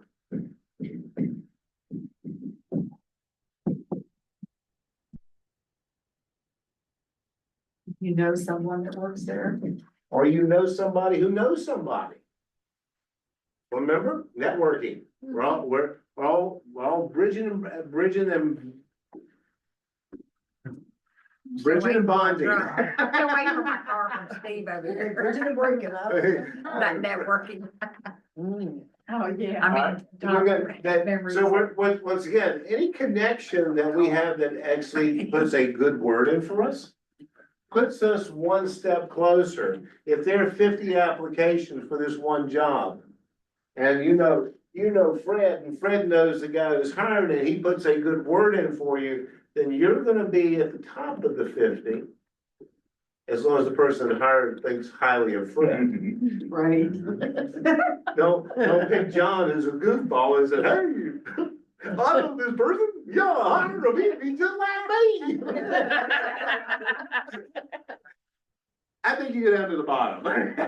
Like, there's things where you can get connected with people, like if you work with the MDA call bank and then they have people in all the different business like realms that do the charity work, and then you can rub elbows or whatever with those people, or,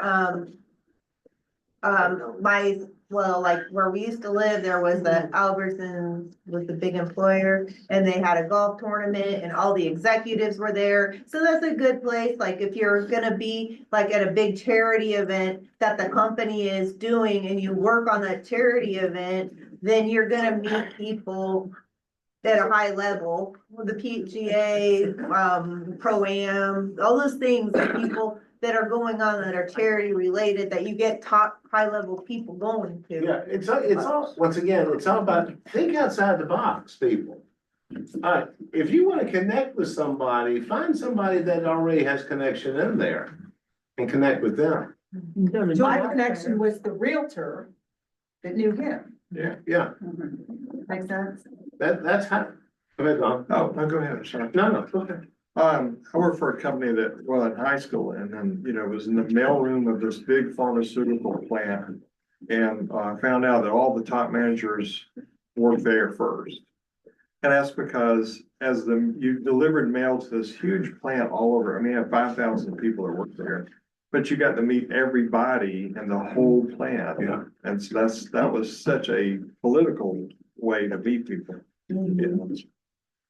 Once again, it's all about building connection. Go to the club, I'm not talking about nightclubs. Clubs that you make connections with people, go to events.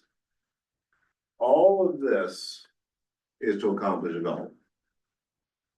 Goals are complicated. It's the reason why most goals are just pipe dreams. Because the effort is not put into or written down in order to what is necessary in order to accomplish those goals. So the next part that we're gonna do, is we're gonna start setting SMART goals. So this is how you get to a goal. Now we're going to write the goal. We're gonna talk about SMART and how we get there. Is this goal attainable? That's what we're gonna talk about. Take your 10-15 minute break and we'll come back and we'll move forward from there. Here, I got my snowball. Excellent. Let's go. My husband. Thank you. We'll talk right now.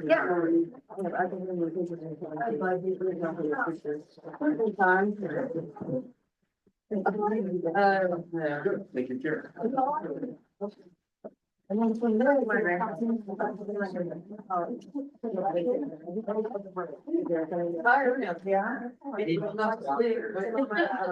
got so.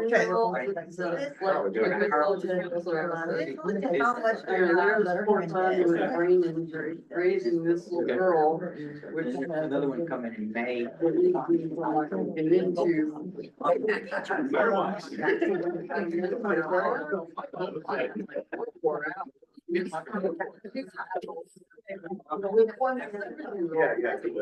I swear that he's.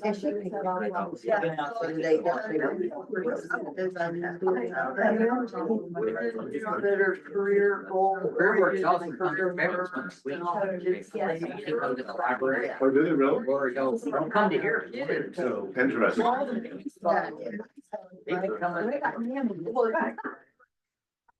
Yeah, so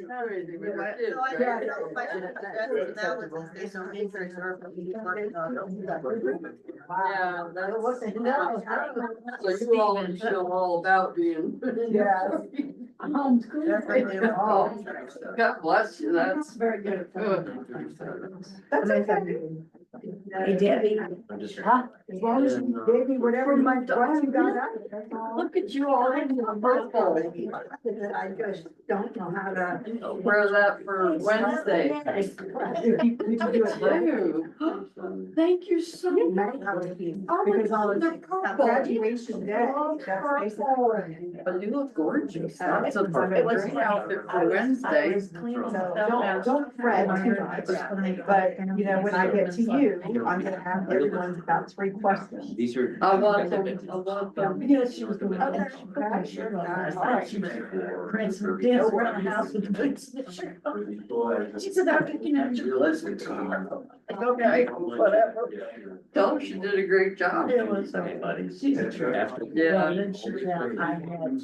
Trinity tried to do that with me too. Silver disco heels. Oh my God. And a silver seat. I accidentally, because I misunderstood it, well, I wasn't really looking at everything, I paid it under. Classic. Yeah. Classic. And I paid it. Yeah. So. Right, right. And then it was like. John Travolta. Yeah, in the bottom of the box, I elephant is a purple satin hip hugger, elephant bells, and then a great big belt buckle. This is a huge rhinestone. All that stuff. And oh yeah, I have lots of 70s clothes. And then you tell me how to pay it off. Here, it just has a hook in the middle. So when you're dancing more than once. Wow.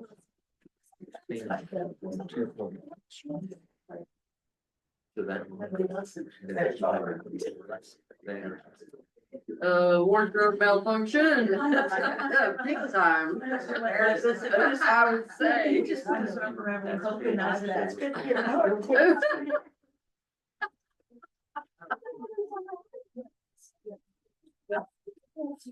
Yeah, they both like, especially when not animal. But it's funny how those things bring back, like, the legs of the pants were that long. Oh, this, yeah. Yeah, the elephant. I bells. remember the bell bottoms, Yeah. the hip huggers. Yeah. Yeah, wow. Red drip tops. Oh, yeah. I can remember a time when I left Florida onto the island and I went to Massachusetts and I got off the plane. I had 3 sea bags. It helped, the green sea bags. Mhm. When you're used to. And I had them laid out in the airport, because my father's always like, so, and then I had a stack of albums. There was like 4 feet tall, and they were all strapped. I didn't even have a good ball. And then I played that way, and the guys were real nice about it. So I, in the airport lobby, They're like, they're brother and sister, and they're both having health problems. see, he's taking a nap. When my father gets there, but the only thing I had to wear, I didn't have winter clothes. Oh. No, big winter clothes, and it was like, Yeah. they had on a halter top and a pair of shorts. All I owned was 1 pair of jeans, 12 pair of shorts, 38 bathing suits. Yeah, that's not gonna work. That's all you needed down there. I had 1 pair of sneakers and 12 pair of flip flops. How long she has.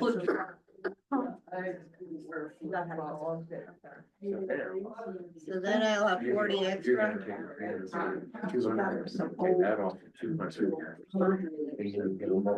Got 40? 40 extra on that. The first one. How were your doggies this week?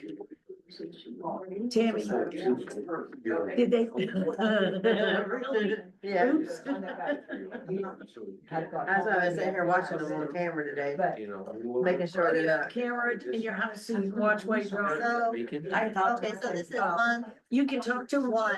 That's cool. Yeah, I'm gonna. Boy, if I could do that, I'm sure I'd be seeing him. saying, "Get off my couch." And then one, I got the cameras, I wasn't originally to watch my dogs, but to watch the books that was in my house. And they'd have all these people in my house, and I get on the crazy floor, out of my house, right? And they'd be like, yeah, I see you, get out of my house.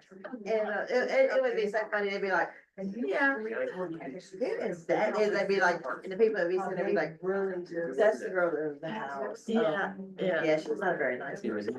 I can hear you. Yeah, really. It's funny. I've gone to only maybe, I don't know, 10 or 12 interviews in my life. And one time I went for a temp job in Virginia Beach.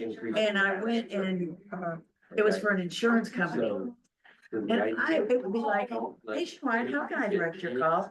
I was saying that damn sentence in my sleep. I mean, that's all I did all day. I had 100 lines. I was like, hey, Sean, how can I direct your call? Hey, Sean, how can I direct your call? I was like, that's me. Here's my granddaughter. I walked out into my daughter's bed one night and she said to me, would you like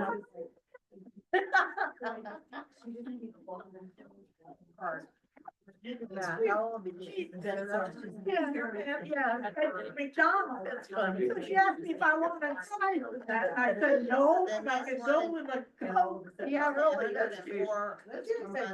Dressed up for today, where you going? And then every month. Emma picked out, like, we were going through some boxes. And, It's 104 plus 30. well, he didn't realize I had clothes. Plus like that. 200. I had mini skirts, I had a skirt that I made out of silk tops. I made the top, some of them had and windows. And you remember how in the old days, the tail, it was really wide, and the other one was just like skinny. Well, I sewed them, I took them, but I sewed all the skinny parts together and made a skirt, and it had really nice.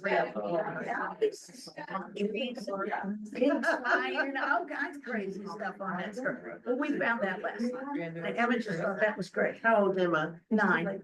Then she found my herbal boots here. I love them. And then she found my silver 5-inch, disco heels and the disco top and all that. And oh, and she found the skirt. You have to probably have to have a, we need to take that out and go ride it in my. I love it. I love it. I'm glad to get somebody down, so you have those past.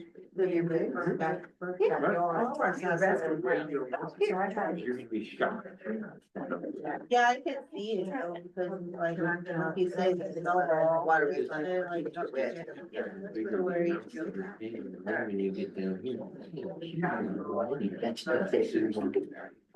It's only worked about 4 times.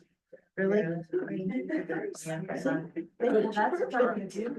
better. I'm gonna send it around to. We can put it out. Teacher. Did you really? I'm serious. Between you all, like. I got some purple boots. Oh, yeah, I need down.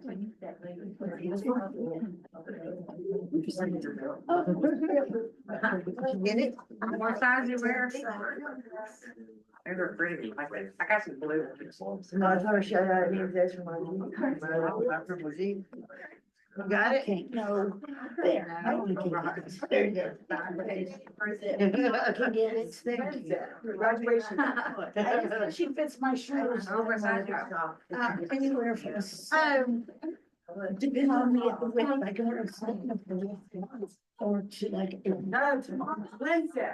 Wednesday's a picture day. Cool. Did you think picture day was the day we were? No, actually, Emma picked my wardrobe today. Okay. She wanted me to wear my glittered high heels and my glitter shirt from the disco days. And I went, no, we You don't did do that when you did the disco. Yeah. I can't do that anymore. No 5-inch heels for me.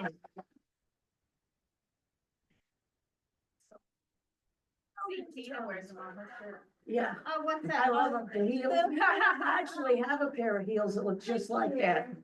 How do you wear those? I don't anymore. Okay. Carefully. And before, I used to wear them very carefully. Back in the day. Yeah, Brazilian heels, an inch platform and 6 inches in the back. I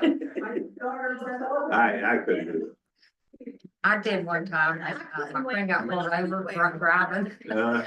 and I had to walk across 419 in 6-inch heels. I had to say, I can't wear any skirt on, but I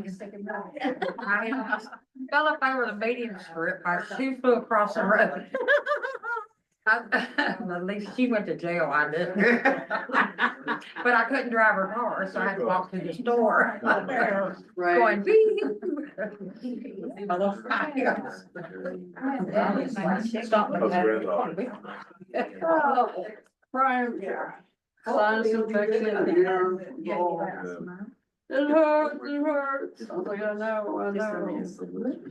I still like the belly button thing. Oh, yeah, that was. Yeah. You missed that one. Charades. We had a heck of a good time with charades today. Kay and Steve had the word belly button. Oh. That was the word. He showed off his 6-pack.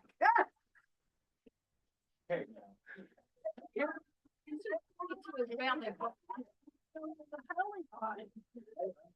funny thing is, we knew it was gonna be great, because when Kay looked at it, she went. He never does that. Right. You got her to laugh. Yeah, I did. Oh, man. Got her- I couldn't wait to see what that was gonna go be. Wow. Wrapped up, I'm like, this is gonna be good. Yeah. Oh. And I paid 100.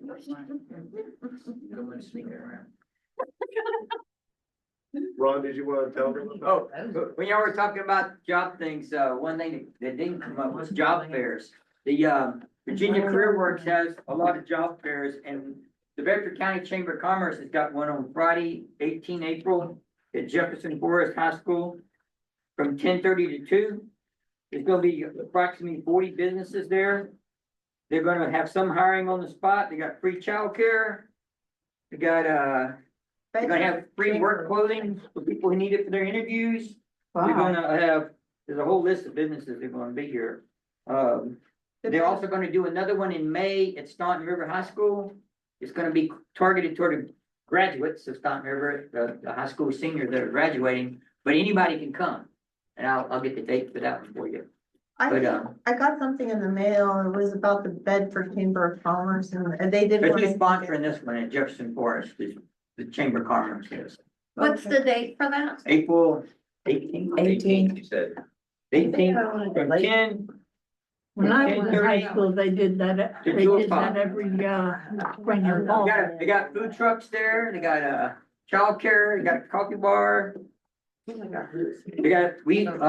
was telling them we had a lot of dress for success clothes here that we could help them with. They didn't have enough because we get a lot of suits donated to us. Guys don't even wear suits to interviews anymore, but I know what kind of job it is because we all go through all these interviews. I mean, when I worked for the consulting firm, I bet I interviewed 100 people if I didn't interview 200 people. But we have hiring events like this. It really depends on whether it's an entry level job or a senior manager job. What questions do we ask and how much we needed to know? But it's all those points that they made were great ones. And I asked, like Stephen said, some of the questions people, you could tell the ones that in college, they had to go through a training program on how to interview.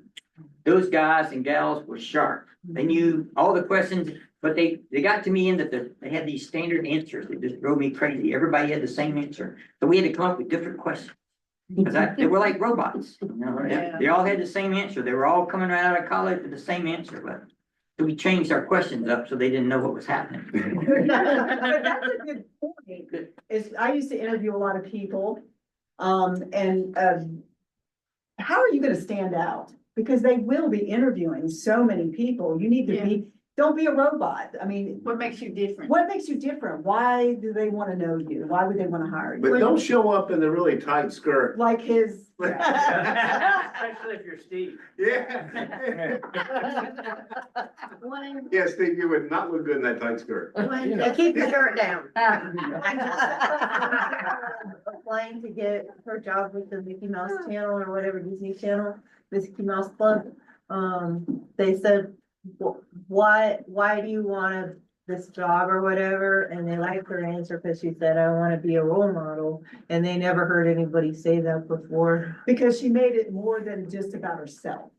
Yes. That was And the so they most saw interesting that. job interview I ever had was for Disney Yeah. World in Florida. Yeah. Wow. That So was she so much stood fun. out, that's why she stood out, because she said, I want to be a role model. It wasn't just about, how am I gonna get paid, blah, blah, blah. That was a good answer. I showed up for 2 interviews, my full long hair, which used to go almost to my ass, excuse my French, Uh-oh. and on my motorcycle.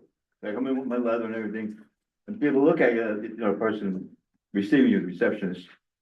Oh, what do you want? I'm here for, I have an interview with, I have an appointment with such and such name. And it's a silence, they're staring at you.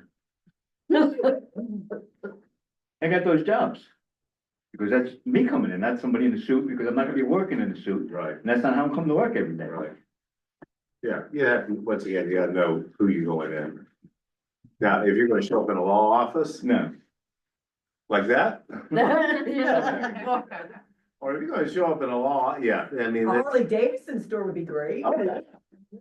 There you go. I know somebody who works at a, I don't know if they have them down here, but up north, we had, I don't want to call them soda stores, but they were distribution centers Right. of different sodas. Okay. I mean, from different companies, you go in and buy them there. Well, they also had soda companies, you know, like Coca-Cola, Pepsi and whatnot, where you worked on their, I always think of Laverne and Shirley. You Oh, I- worked on Oh, the yeah. Soda bottles bottle. and that. Shemazel. Incorporated. We're gonna do it. All right, anyway. I get lost in my head sometimes. All right, so we're gonna set some SMART goals. All right, so what does SMART stand for? Something. There's something Definitely something. specific, You're not dumb. specific, Specific. measurable, attainable, realistic, and time specific. All right, once again, we can set a goal, but if we don't have, if it's not specific, measurable, attainable, realistic, or time specific, Manageable. You're wasting your. manageable, Specific, time specific, measurable, attainable, and what's the other? specific, measurable, attainable, realistic. Okay. All right, so And what's the T for? Time specific. time specific. by a certain date. Yeah, by a certain day. So let's think about goals. All right, when I was young, I wanted to be an NBA basketball player. All right. Problem was, never could make it on the high school team to play basketball. So clearly, it was never going to be attainable. I was never going to be that person making that last second shot, winning that game. That's because you're short. Yeah, that was Too it. short, yeah. Short, not coordinated enough. White man. You could wait to make up for it if you could jump really high. Yeah, Get some really good leg strength. yeah, white men don't jump. I think we lacked the network White when we men- were young. That's Yeah. what White kept men us don't fun. Yeah. But if it, you know, I can have all the goals in the world, but if it's not attainable, then it's just a pipe dream. I gotta go, I wrote it down. So what do you think the biggest reason why people don't accomplish goals? What's the They're biggest, not attainable. I mean, Okay. they're not. and what happens when they're not attainable? You They give get up. bored. You give up? What I thought else? For me, when I was younger, I thought it was because I didn't have the people. Like I wanted to be in the Olympic softball. I loved that but I realized I didn't come from the wealthy class that helped me get to where I wanted to go. I didn't have the people in my circle. Yeah. So That's what what it- I saw. Like, It wasn't attainable then, because you didn't have what you needed in order to stand out. right. I So mean, for me, you think about, what these, I've got a friend that his daughter is a softball player. All right, so she was really good in high school, but he wanted her to be better. He wanted her to get a scholarship, so he signed her up and they did travel teams. The travel teams are expensive.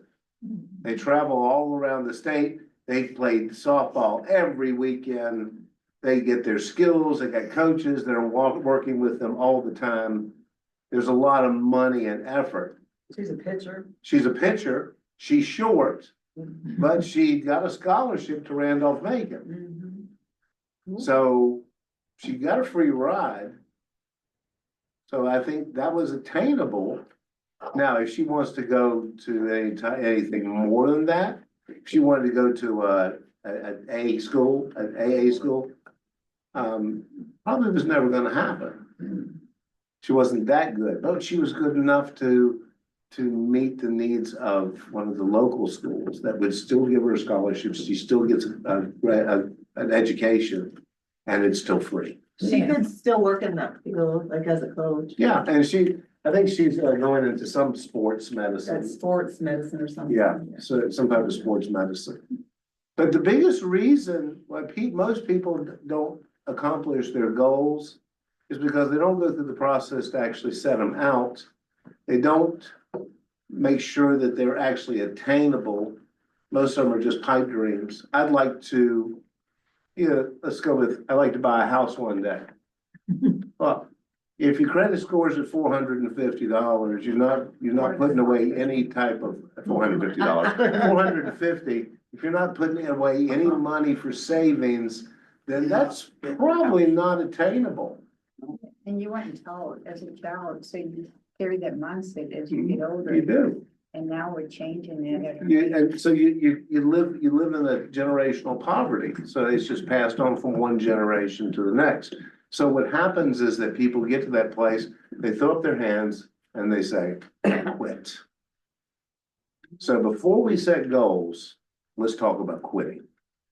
I'd like for you to watch this video. Ooh, I like Leonardo. Me too. Be still my heart. Oh, yes. But we want to make this work, we gotta go out, and we gotta go back. Almost next to the class. Only took him 7 weeks. I know, right? Your class motto is go out before you go back in. I was about to say, look, he did it on his own. That's better. Stephen, good job. Everybody has a turn back moment.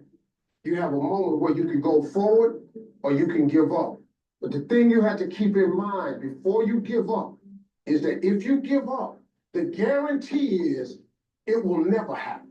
No way under the sun. The only way the possibility remains that it can happen is if you never give up, no matter what. When you're faced with all those issues, all those problems, and they all hit you at the same time, that doesn't mean give up. In fact, it means the opposite. It means it's time for you to fight harder. It means it's time for you to go. What I need you to do is I need you to find a reason to keep going. And if you can find a reason to keep going, I know you're strong enough to do it because you healed it. Tragedy and trials come to everybody. Only the strong survive. Great people are people who don't cave in. Every human has what it takes to get past whatever they're going through if they decide to. This is what you do. You are built for this. You would just believe that your day coming, that the sacrifices you are making today, they're gonna pay off. But if you do not believe, it ain't gonna happen. It may take you twice as long. You may have to take courses and classes. You might not read as fast. You might not move as quick. You might not stand as much. But don't you quit. No matter how impossible your situation may seem, stay on course. I guarantee you cannot pass it if you quit. I guarantee you're gonna fail, but you don't know what's gonna happen if you keep going. So you gotta have some reasons that when life knocks you down, it's going to knock you down. When life knocks you down, try and land on your back, because if you can look up, you can get up. You have come too far to quit now. You have invested too much to quit now. You have lost too much to quit now. As soon as the circumstances change, you quit, you give up. So what makes ET different than everybody else? Every year I just kept going. I kept going. And I kept going. And I kept saying one day gonna be my day. But you know what I'm not gonna do? I'm not gonna quit in the process. I'm not gonna give up. I'm not gonna give in.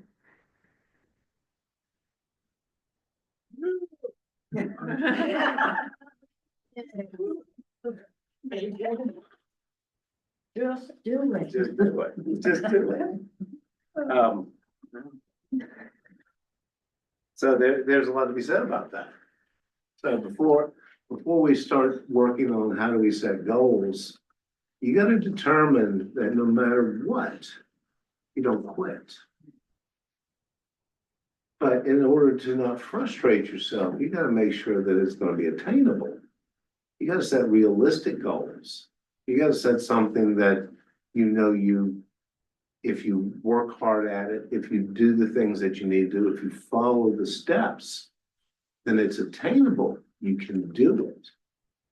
Because just like the snowball that we talked about, it paying off the little debts gives you the confidence to go and pay the next debt off, to pay the next debt off. Goals are the same way. You set little goals and you make the first goal, and that's a win. And then you say, I can do this. I set the same process and I go to the next goal. Maybe the end goal takes multiple goals to be set in order to get to that step. But you need a win. So when you set your goals, you got to say, am I making it so that it is attainable? Can I really do this? Is this realistic? Can I do it within a certain time period? So I want to set you up for success today. I'll give you forms that you can take home, that you can create your own SMART goal. Not for us to review, just for you. But you have to format in order to set it out. So I've got a short little video that's going to explain how to set SMART goals, and then we're going to go through the process of what that looks like.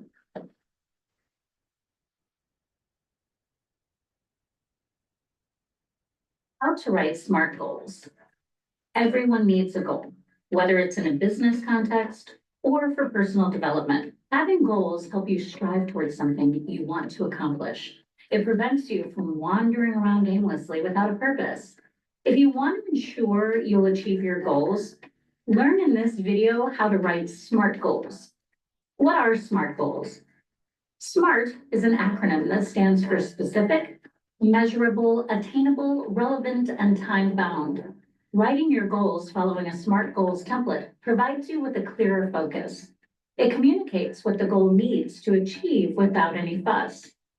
With a clear aim, it can give you a better idea of what success is supposed to look like. It also makes it easier to monitor progress, so you're aware whether or not you're on the right path. It can also make it easier to identify bottlenecks or missed targets while you're delivering the goal. This gives you enough time to rectify any problems so you can get back on track. So, how do you write a SMART goal? First and foremost, your goal has to be specific. Be as clear and concise as possible, because whether it's your team or yourself, whoever has to carry out the objective needs to be able to determine exactly what it is they are required to do. To ensure your goal is as specific as it can be, consider the 5 W's. Who is involved in executing this goal? What exactly do I want to accomplish? Where will it happen if there's a fixed location? When should it be done by? Why do I want to achieve this? Secondly, ensure it is measurable. Adding numbers to a goal can help you or your team weigh up whether or not expectations were met and the outcome was triumphant. For example, go to the gym twice a week for the next 6 months is a stronger goal to strive for than simply go to the gym more often. Setting milestones throughout your process can also help you to reassess progress as you go along. The next important thing to keep in mind is to ensure your goal is attainable. It's great to have big dreams, but you want your goals to be within the realms of possibility so that you have a higher chance of actually accomplishing them. But that doesn't mean your goal shouldn't be challenging. You want your goal to be achievable while at the same time test your skills. Next, your goal has to be relevant. It has to align with business objectives or with your personal aspirations, or else what's the point of doing it? A SMART goal needs to be applicable and important to you, your team, or your overall business agenda. It needs to be able to steer you forward and motivate you to achieve it, which it can if it holds purpose to something you believe in. The last factor of the SMART goals template is time-bound, also known as timely. Your goal needs a deadline because without one, it's less likely to be accomplished. A deadline provides a sense of urgency that can motivate you or your team to strive towards the end. The amount of time you allocate should be realistic. Don't give yourself or your team only 1 week if it takes 3 weeks to actually complete it. You want to set a challenge, but you don't want to risk overstress or burnout. Writing goals is seemingly not a difficult thing to do. However, if you want it to be as effective as it can be, then there's more to it than meets the eye. By following the SMART goals template, you can establish a more concrete foundation of goal setting. It will ensure your goal is specific, measurable, attainable, relevant, and time-bound. Attributes that cover the necessities of an effectively written goal. Lastly, if you're having difficulty reaching your goal, join Lifehack's Facebook group. Make your goals happen. You'll get all the inspirations you need to get your goals. Check out the link in the description below.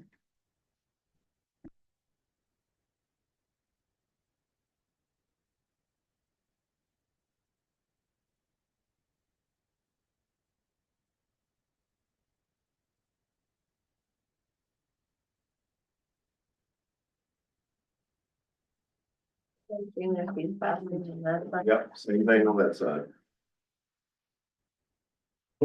How to write.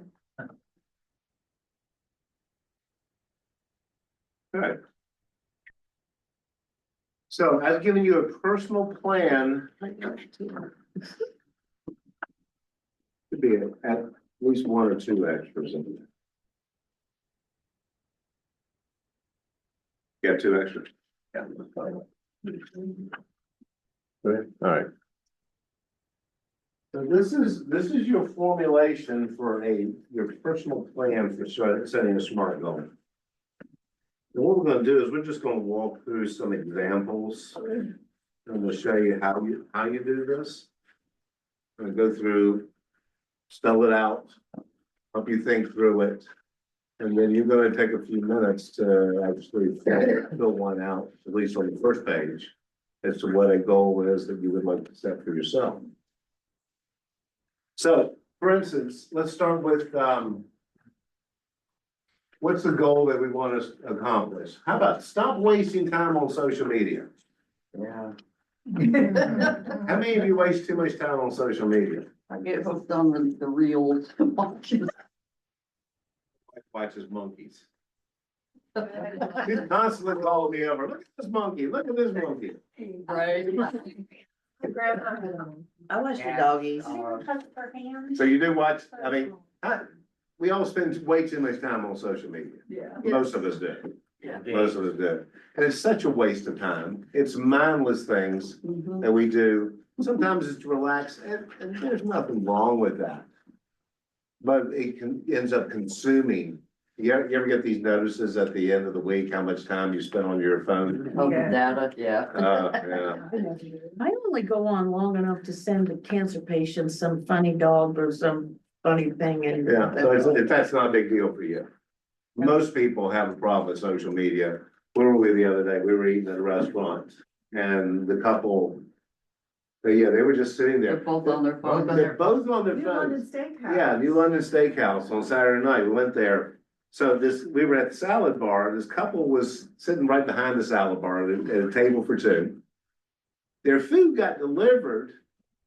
They're sitting there and they're both still on their phones. Scrolling. Not talking, just scrolling. And it amazes me.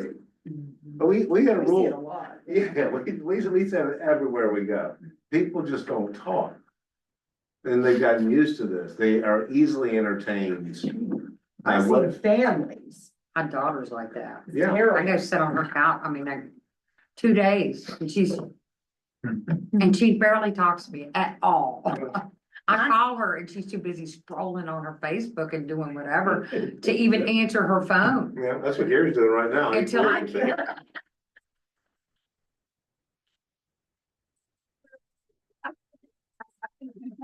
I wanted to see how many monkey videos I could find. Research back here. I like to laugh. His phone is dead because they were doing all this other stuff instead of using it as a phone. Yeah. That's why I can never get a hold of my son. Oh, my phone was dead. That's what my daughter says, cause she's just. Yeah. It's an addiction. It is. Social media is actually an addiction. And don't think that they didn't know this. I thought I was gonna put her in When I rehab. can't get over the fact that you're in the same house, right? They won't come and ask me a question. They'll send you They that. send a text on, answer it. Yeah, I don't. And then they have to come here and they're yelling at me, what's the matter with you? Can't you answer your phone? No. No. when you're in the same house. They're lazy. They're lazy. That's very lazy. I always say that if people were as addicted to their Bibles as they are to their phones, there would be a different world. Oh my gosh, it would That's true. Very true. That's pretty true. All right, so how would we actually set, what resource would we be using if we wanted to stop wasting time on social media? Well, there's those apps on there, they say that Well, make not that kind of app. I'm talking about the 11 resources that we talked about. Which ones of those would apply to here? The resources that we talked about. To give you a hint. You could go to the. Emotional and mental. Oh. That's what social media does. It gets you emotionally connected and then mentally sucks your brain out of anything that is ever any good. All right, so what would be the goal? The goal would be specific. I'll cut out social media and spend more that time being more social. That's specific. Is it measurable? I can track my hours on social media apps and track that I attend at least 3 social functions a week. Okay, so now it's specific. We've got a way to measure it. Is it achievable? I shut off the notifications. I hate notifications. Does anybody cut off notifications? heck Oh, yeah. Notifications are Satan just saying, look at me, look at me.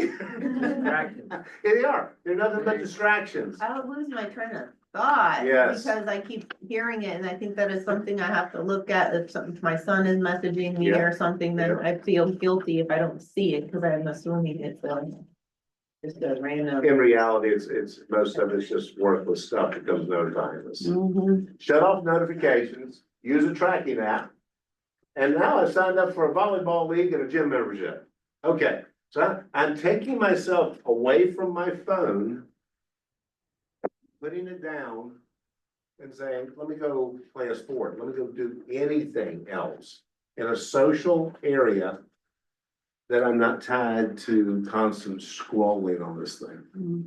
All right, so it is specific, it is measurable, it's achievable. Is it relevant?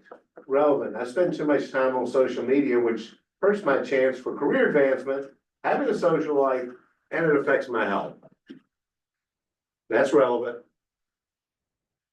Think about some people compare themselves and they get in a really bad, they feel bad about themselves because they supposedly aren't doing as good as your other friends on Facebook that are just posting their perfect life, that they're not really being honest, right? So you have that. You have Think about all the people. bullying, you have all kinds of mean stuff going on there that isn't good for our health. And then the employers that actually look at your Facebook because they want to know what kind of person you are. And if they see all of this stuff on there, that affects your employment and career advancement. People have lost their jobs because of things on Facebook. They've gotten fired. Yeah, called out sick today. Go to the ball game. Those are some of the funniest things. Yeah. It's like, yeah, how could you be that? Because people get caught up in the middle of it, they forgot the lie that they told. Yeah. It takes a lot of effort to live the lie. But people are just stupid. I mean, if you're so attuned to your social media and you call in sick, all your boss had to do was look and see if you posted anything. You barely ain't sick enough to post. And then if you show up at a ball game, yeah, that would be You probably problematic. shouldn't be friends with your boss. on Right, Facebook. probably should. All right, and is Somebody it who time works there will bound? rat you out, though. Huh? Somebody else who works there will rat you out. Oh, yeah. Probably shouldn't lie to start with. Yeah. Exactly. Like, when you walk in the next day, it's like, acts like a ball game. I was sick. That Must wasn't have been me. my twin. That was my twin. You know, somebody told me there was somebody who looks just like me. You come in with a henna tattoo and your hair braided, and your suntan and your watch is like. But it is a big problem because you know how they have a sugar fast, people go on sugar fast. Now they have social media fast, which I have gone on. And in that time I spent time with God, right? But I also, what I did was I took now Facebook is a good tool I use to encourage and keep in touch, but you know how you have to push on the little Facebook icon? Yeah. I actually removed those from my phone where I couldn't easily access it. What team move? I don't Get delete on my my account, I just remove the little Right. Yeah, I thing, did that. yeah. But it's helpful. Yeah. All right, but once again, the key on this thing is, it's gotta be time bound. I'll start next week and be entirely off of social media in 3 months. All right, that's time specific. So, but here's the whole problem. When you create the goal that you want to accomplish, question is does it really meet specific, measurable, attainable, realistic, and time specific, even though you spell it out? That's why we suggest that you have at least one other person look at that, who knows you, and who can look at you and say, I'm not sure that you'll only be able to accomplish that. Maybe you need to redefine your goal. You might not wanna be completely off of social media in Well, 3 you may months not. because like my husband stays in touch with his old neighbors back in Europe and stuff by Facebook, so otherwise, and I keep in touch with my cousins I don't really see, so. Well, it depends on what your goal is. Yeah.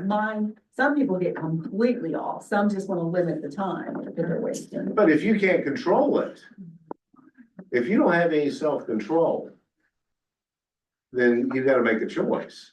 Because eventually it's just gonna, if you get off of it and you do that for a while, you accomplish your goal. And then you just go back on it. And in 2 weeks, you're already back to the same place you were before. What good did that go? What good did it go? What did good? What did setting that goal do for you? It didn't do anything. Yeah, you accomplished the goal, Yeah. but what good was it? Just to say I did it? If that's all you wanted to do, just say, hey, I did it, then I guess you accomplished your goal. So let's go to the second page. Procedural steps. All right, the goal is to spend less time on social media. I need to set out steps. I need to set out starting dates. And if there are any hidden rules, I need to write those in. So for instance, I'll shut off the notifications using a tracking app. That is a step in order to move me to my goal, to get off of social media. Another step, I will put a timer on my online time. So when I'm done, I'm done. Kind of like running out of money. All right, when there's no more money on the card, I can't go spending any more money. You gotta look at time as the same way. I've done that though. I'll set my watch, I'll say, but I have 15 minutes. And then I gotta go do X, Y, and Z. Yeah. And when that timer goes off, then I set it off. It works for me. Yeah, Cause you can be on there an hour and Oh, not even yeah. realize it, right? I mean, it just sucks your brain dry and makes. I'm watching monkeys in another hour. Next thing you know, I'm looking at my wife, she's got 2 bags of chips, she's just eating and scrolling, watching them monkeys and laughing. No. I have a sign. She said you're just a monkey around all day. We know what she does. I have a sign in my house. It's a foot and the letters are really big and it says everything in moderation. This is true. And that was my father's rule when I was a kid. Yeah. You can do anything you want to do. Just do it in moderation. It even says in the Bible, it said, in moderation. I always say happy medium too. Yeah. Yeah. The type of person. I Same am. thing. All right, so if we set up steps on here to accomplish our goal, we need to put a start date. All right, so if I say my first step is I'm gonna shut off notifications using the tracking app, I'm gonna do that today. All right, just a button, you just slide the button, it's not that hard. All right, that's not that difficult. If my next step to accomplish this is put a timer on my online time, I can do that tomorrow. Once again, I am setting up myself to be successful at accomplishing the goal, because this goal is what I care about. All right, how am I gonna accomplish that goal? I got 2 steps. This is what I need to do. Now, my goal, where do I go to get help? To spend less time on social media. All right, what's my resource? How about, I'm gonna unfollow people who are not good for me. I've done that. Yeah. It's a good thing to do. I don't see the stuff. It doesn't bother me. How about I get an accountability buddy? All right, how about I just call up Lucinda? I don't know, the best name I can come up with, and said, Lucinda? Yes, boss. I'm off of this social media, I said, but I know I'm gonna struggle with this. I said, when I start struggling, I either need to be able to call you, or I need you to call me to check up, and make sure that I'm actually doing Your this. sponsor. This is the sponsor. This is important to me. Just like AA, yeah. Anonymous. It is an addiction. Sign up to go to the gym or some other physical activity every day and don't take my phone. That's kind of a replacement. Like I said, even when people quit smoking or they go on a diet, they have to stop the bad habit and replace it with something better. So Well, you're just changing out habits. Yeah. But you're changing a habit that's actually gonna be beneficial for you. That makes sense? Yeah, go to Bible study on Wednesday night. Do that. Yeah, good idea. And stay off social media. I went the other night, not at our church, I went to Vitalized Church. They needed my help. All right, and then what we have to do is we have to plan for the first week. Once again, my goal is carrying through this whole thing to spend less time on social media. And then I just need to construct every day. I'm sorry, every day, what I'm gonna do, what steps I'm gonna take. Maybe I'd use this to actually count the amount of time that I have. So on Monday, I'm gonna look at my timer. It's like I spent an hour and 32 minutes on Sunday. All right, maybe I can cut it down to an hour on Monday. So I'm actually using this as a guide to be able to watch my progress. I'm just curious, have you thought about planning a trip to the zoo to see the monkeys? It's on my bucket list that there was times where they have those monkeys. I just like monkeys. Yeah. I like animals. I love elephants. What about a zoo? I've ridden an elephant by myself, like in the jungle, bareback. Wow. Yeah, I love. That sounds like. Yeah. Yeah. Yeah, we actually watched the elephant and fed the In elephant. the river, I was able. We were in to. a elephant sanctuary. Yeah. Was that in the Wow. Philippines? Thailand. It was in Thailand. Thailand, okay. Yeah. Yeah. So I like animals, not just monkeys. Yeah. I support an elephant. Hmm. All right, so here's the biggest problem. Remember we talked about don't quitting? So we have to have a backup plan because we need to close back doors.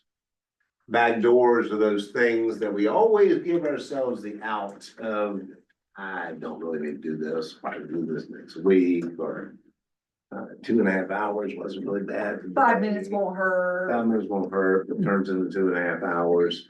So we need to have a plan to close those back doors. So, you know, it used to be that most computer programmers, when they built these programs that they sold, they always kept a back door in there. You've seen all the movies that they make from that. Those back doors allow them to go in to fix whatever needs to be fixed in the event that there was a problem. All right, these back doors for us as individuals are things that we need to close those back doors so it doesn't give us an out. Because once again, we want to stick to this goal. So if things don't go well, this is my back door, I will quit. I know this. All right, if I'm looking back at this chart and I'm seeing my hours go up during the week, I can't do this. I quit. What's my back? What fix on that? Recognize that you're going to quit. Tell yourself you can do this, and then talk to someone who's going to support you. Once again, we were never meant to do this alone. We were meant to do this together. Another back door. I'll do it tomorrow. I have too much going on right now. How many have ever said that? No. Story of my life. I'll start my diet tomorrow. Sign outside and it says free crab tomorrow. So every time you go there. This it free says, grab tomorrow. Oh, my goodness. Yeah, there used to be a joke. What is it you chase and never get there? Tomorrow. I was thinking your tail, but other than Oh, that would be. I go on a balanced diet, one for this hand and one for that hand. all right, so here, I will do it tomorrow. I have too much going on. Recognize the negative thoughts, make a phone call to a friend. Tell yourself that nothing short of death is gonna keep you from doing your daily list. If you want to accomplish the goal, it's gotta be serious. What are you laughing about, Angela? The balance. Me, the balanced diets. You like that? Hilarious. I didn't even tell you about the seafood diets. I don't wanna see it. Seafood either, yeah. Nobody wants to see your seafood diet. Eat everything. You need to be my mentor just for a little bit. Just for All right, so we all have those back doors, those things that will justify why we don't need to accomplish our goal, why we don't need to stay true to what we're trying to accomplish. When you do that, then you open yourself up for problems. That could be negative self-talk. Oh, yeah, it can be very negative self-talk. All right, here's the clear bottom line. Here's the most important thing that you can do in setting a goal is creating your support. I'm not gonna have you the rest of this hour, am I? The most important thing is creating your support network. Once again, we go back to the networking. We go back to creating help. Who are we gonna call? Ghostbusters ain't gonna work.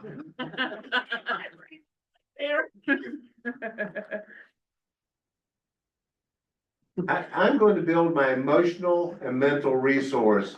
Here's me in the middle. I've got to surround myself with people who know my goals and who will support me when I'm struggling. Now, who would you think those would be? Your circle of influence. Friends, Or we don't have it. spouse, Or we don't have one of them either. Tina said Brother? God. Or if we don't Friends. have one. I mean, if you got one, he's not. good. sister, You don't see mother. None of my. mother. My cat. Cat's not gonna help you. You have a whole room of Another friends. friend? No, monkeys. Well, y'all give me all your numbers, so when I want All to right, call you. no, you it's know been what, all entirely of too you much come time to on my this monkey house. thing. All right, and cousins, Tina said God. yeah, well, I know, you have to really pay attention to what he's saying back to you. yeah, My imaginary friend, my rainbow unicorn. yeah, I don't think that worked either. You I need- got him. You need to focus, you need to build your team, you need to build your people that are gonna support you. If you're ever gonna make any changes, you gotta have the support. Because let's be honest, you haven't been able to do it up to this point. And the people that you've got surrounding you right now don't work. Remember we talked about the bridge and the bonding? There you go. You need more people. You need different people in your lives, People that make you better, basically. people that make you better. All right, what about, I wanna be in more control of my emotions. Yeah, Angela. We just back up a lot. yeah, I mean, I think one of the, friends of mine that I had back where I lived before had a group of, basically a small group Bible study. And they referred to each other as those were their 2 a.m. friends. Those are the guys that they could call okay, at 2 a.m. That's me. and we're going to be there for them. That goes that way. If you're looking for support, We can call you at 2 a.m. Well, don't say 2 Our a.m. notifications are off. but I'm always awake at 2 a.m. it's a corporate, Hello. it's in classes that you build, I got her number. and Bible study is a great way to build it. yeah. You But know, you're already doing it here, you're creating, you're becoming friends and you supporting and talking to one another. So you're just, and if you start to volunteer, you will create your core people that care about you and are gonna keep you headed in the right direction. Yeah. And you to them, right? nobody knows what you're going through as you've gone through these last 7 weeks. There's entirely way too much crosstalk. All right, you've gone through this stuff together for 7 weeks. You know each other well enough at this point. You've connected with each other. Why wouldn't it be easier for you to call Susie and say, hey, I'm struggling? Why wouldn't it be hard to call Steve and say, hey, I'm struggling? Or whoever you connected Or with. whoever you've connected with. You've connected with certain people in here already, so whoever that would be. That's what you need to do. You need to start looking at your group of people around you are probably not gonna help you accomplish this. They're probably the ones that kept you from accomplishing most of what you wanted to do. in your And life. sometimes it's family members. Yeah, all those people have been in your life, you said you have to get a new circle, if all those people have been in your life and they're not helping you, that's your family, so if they're not helping you. Then you need to find new set of people to help you. And then I have an idea for that, because this is what I did when I moved back to Idaho, because I was in California for many, many years, and then I moved back home and I kind of lost contact with people and I had to get back in the loop. And I really wanted to get into the writing, because that was a big goal of mine, and I had gotten away from being able to write. And so I went into the meetup groups to find people with a similar interest, and then I would just go. I always had a writer's block, but I would just go and try to commit myself to writing for like an hour or whatever. And then you just sit in this room with people and you just work on your goals and you share and you just kind of force yourself to even try. But then I ended up meeting somebody that did comedy writing, and then I get doing comedy instead.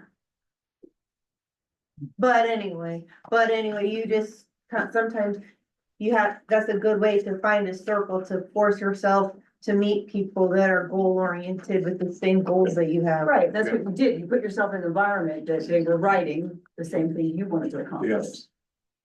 So let's take another goal. So I want to be in control of my emotions. All right, anybody emotionally out of control a lot of the times, some of the time? I'm out of control, that's what I was. All right, so if I set a SMART goal for that, it's like specific. I'm going to meditate to be more in control of my stress. I'm gonna breathe. I'm gonna clear my mind. Measurable. I'll follow the Headspace app to track my meditation. Achievable. And I only have to set aside 10 minutes to meditate. I can easily find that time. I'm de-stressing. Now, it could be that, it could be sit there listening to calming music. It could be sitting there praying. But whatever that is, I need to calm myself. I need to get in control of my emotions. Relevant. Being able to control my stress will make me happier and more productive. Time bound. I'll start next week and I'll meditate every day for 6 months, at which time I'll assess how far I've come. Now, when you say meditate, you're not going home. Oh, no, we're not So going. meditate means, first of all, the deep breath to calm yourself. Okay, what am I thinking about? Yeah. What am I thinking about? Is it true? And if it is, asking God to help calm your spirit and give you whatever it is you need. And if it isn't true, to ask God to give you the truth and focus on that. So meditation is stopping and really thinking, meditating, what am I thinking about? And taking control of that. It's essentially the space S between and the R. S and the S and the R. To go back to that space, if you feel like you're emotionally out of control or your emotions are getting the best of you, you need to take that time and stop. And you don't have to respond right away, because you know what that feeling is that's gumming up inside of you. You know, if you keep on responding that way, it's gonna not be good. Because this has happened before. This is not something that's new. I need to take that space. I need to create a time. Maybe I need to walk away and come back and address that. But I need to get to this place where I get control of my emotions instead of just reacting. Because maybe the emotion is anger. So why am I angry? Yeah, what do they keep saying that triggers me, that makes me want to explode every time? All right. In the past, I just explode. Why do you do this to me? And then we get into the same circular conversation. Maybe I need to stop, take a pause, and think about it. Yeah, you can do that through apps, you can do that through music, you can go for a walk, you can do any number of things, but the key is you do something to step out of the middle of that that's going to stir your emotions, and then you step back into it. Let's do another goal. I want to get fit again. All right, that specific. I'm going to work out every day to increase my body fat percentage and finally be able to run a marathon. This person's goal is to run a marathon. Me, I'd just be happy to run up the road. I don't wanna run no I don't wanna run no marathon. Have to walk up the road. Alright. So is it measurable? It's measurable when I hire a personal trainer who will help me set goals and hold me accountable until I'm below 10% body fat and can run a full marathon. That's actually 2 goals. It is, it is. You'll have to give me new knees. Yeah. New knees. Is it achievable? For this person, I've been in shape before. I can do this with an experienced personal trainer that helps me. It's achievable. Is it achievable? Because they've done this before. I've been in shape before. So this is not something, I'm just getting off the couch. I've never run more than 30 yards. I've never. A marathon would not be achievable for that person. Running to the end of the street, running around the block, something like that would be achievable, not a marathon. But because this person has done it before, they can probably do it again. Is it relevant? Lately, my unhealthy health style, Lifestyle, Stephen, lifestyle. I've been talking way too much today. My unhealthy lifestyle has caught up with me in the form of fatigue, injuries, and health issues. And then it comes time bound. I've signed up for the Boston Marathon 8 months from today. Now, once again, this is not something that you want to do. This just shows you how to set a time measurable goal. The steps that you go in order to accomplish that. Let's do one more. I want to eat better. Okay, should be a goal for every one of us.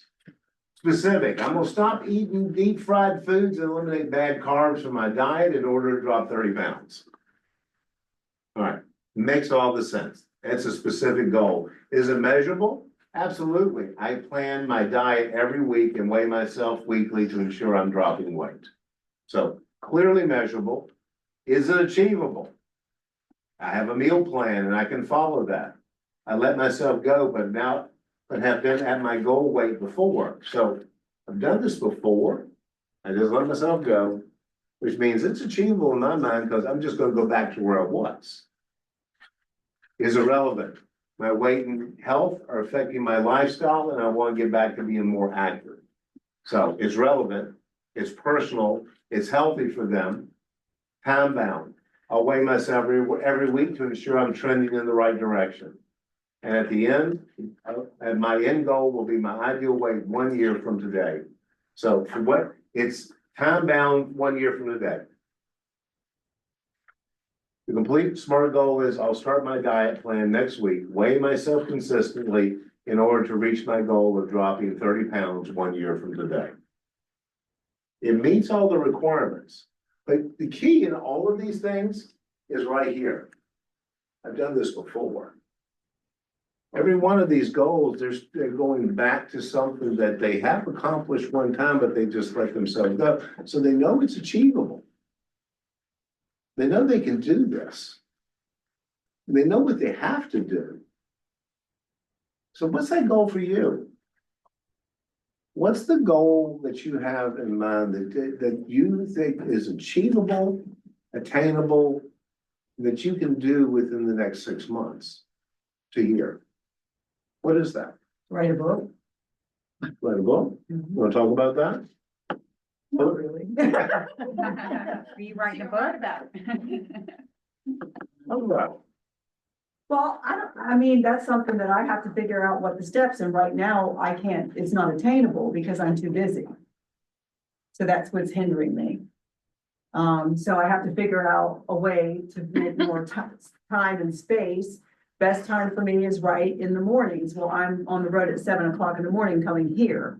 So, I have some hindrances, but I think that after, I don't know. I guess I'll be doing this right along with you, right? And I'll be figuring out how I can attain my goal, because right now I'm not doing very well. Buy yourself a little tape recorder, and when you're thinking as you're driving, just talk. Now, I have been doing that. And so he keeps saying this, the thing is, I've done it before. I've never written a book before. I write devotions and I love to write, but I don't even know what the steps are to get it published and do all that. So that's a big goal for me and it's scary.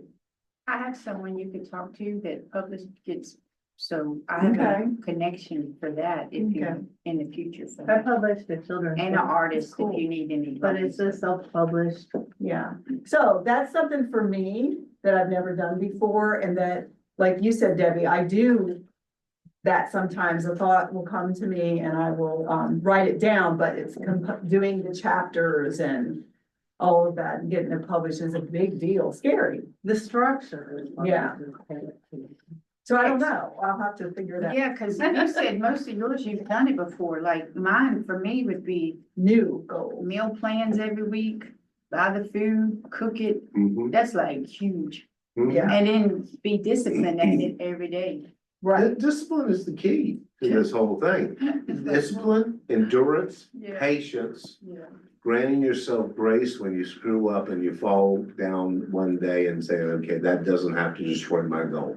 But the discipline is when I was doing it. So here's the full story. I wrote a whole chapter and lost it all and it devastated me. Oh. I was just crying. And so I was like, I just can't do this. I'm done. Because it's really a hard book for me to write. So What's the book about?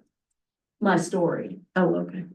a lot of different things. But it's written in a way on the other side of healing and to help other people. And someone wants me to write it and she wants to give my book to clients. So it's hard. It's not fun, right?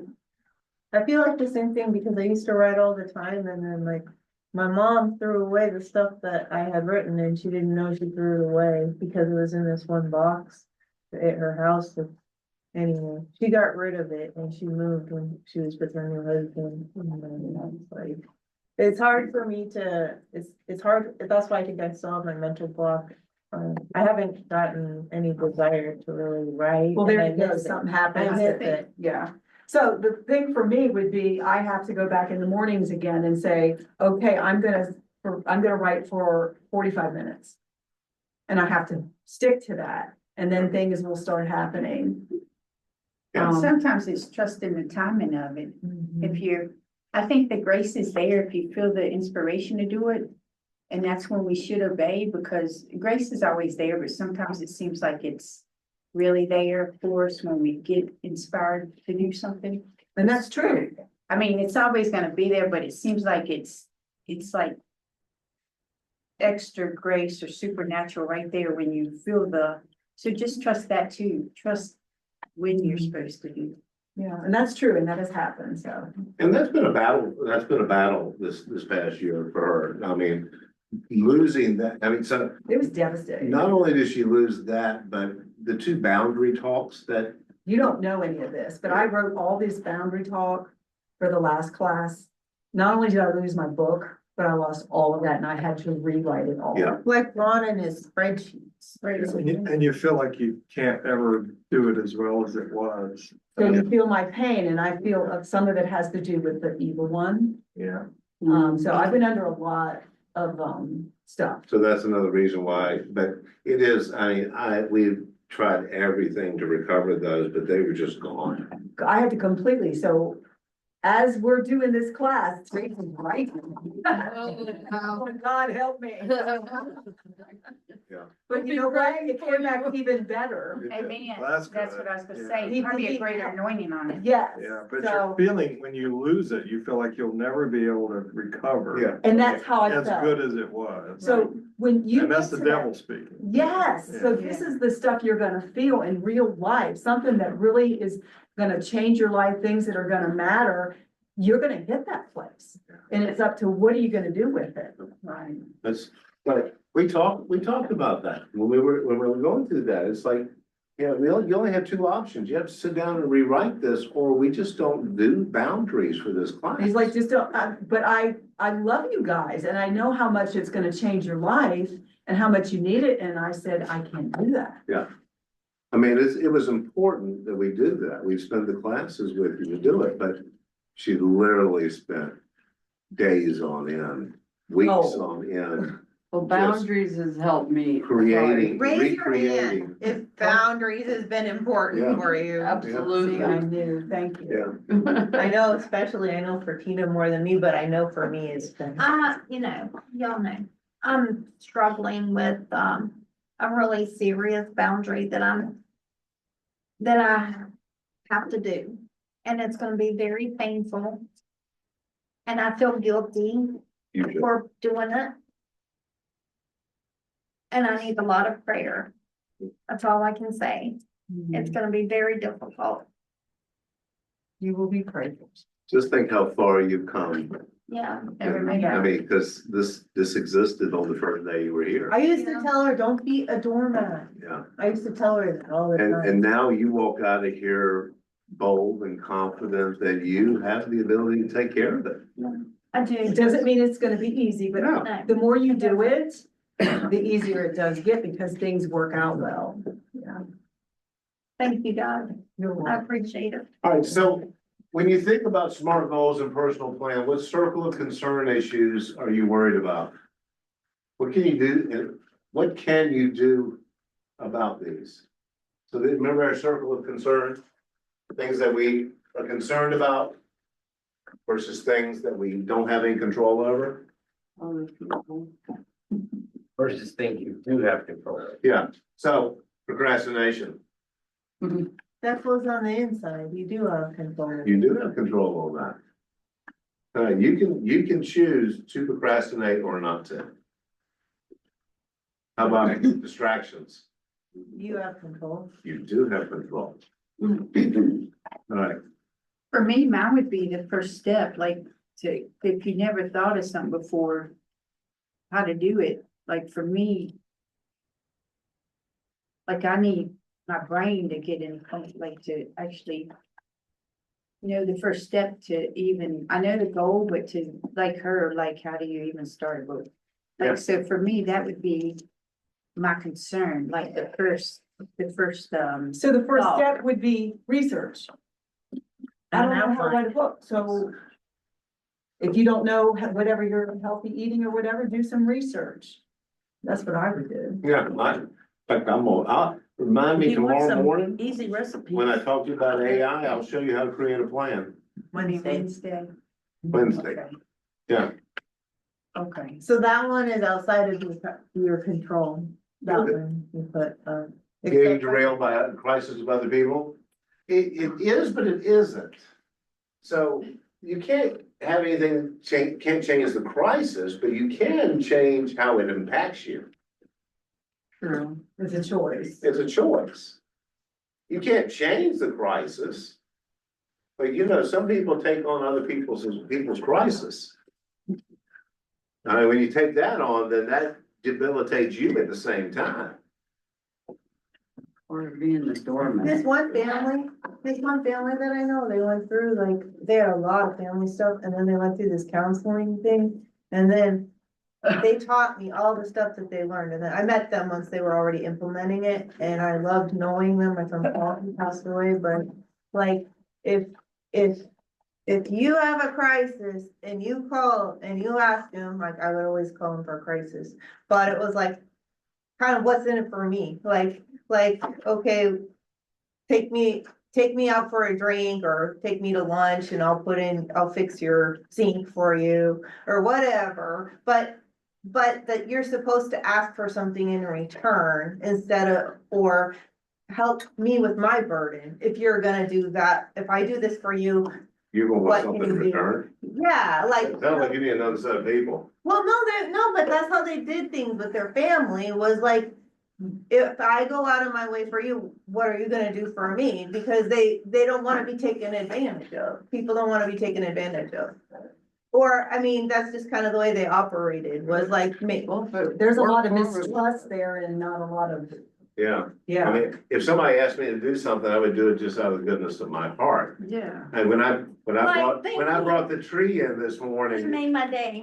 it was more Yes. beneficial, it was more beneficial for me No way. than it is for you. I didn't Because ask, he knew how happy it would be. because I know how happy you would Yes, be. thank So, you. Because he Steve- didn't want to give it to our kids, Yeah. but he knew it would make you happy, I so was then, talking about that. plus he got rid of it.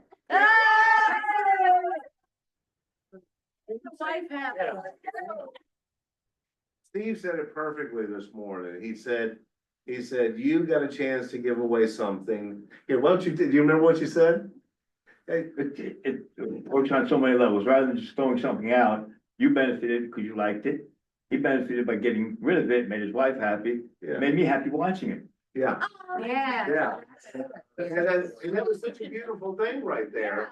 It's like, so that just, I don't know about that whole, you give me something, I give you something. That's just kind of weird. Some families are like that though. Yeah, I know. All right, let's keep on going. What about failure? Yes. Failure is just an opportunity to do it right the next time. It is. It absolutely is. It's like, I was in sales for a while. And truthfully, I was pretty good at it actually. But they always tell you the sale starts when they say no. Mhm. Because before that, you're not selling anything. But once they say no, that's when you're supposed to, So, Charged Yeah. in. yeah, so.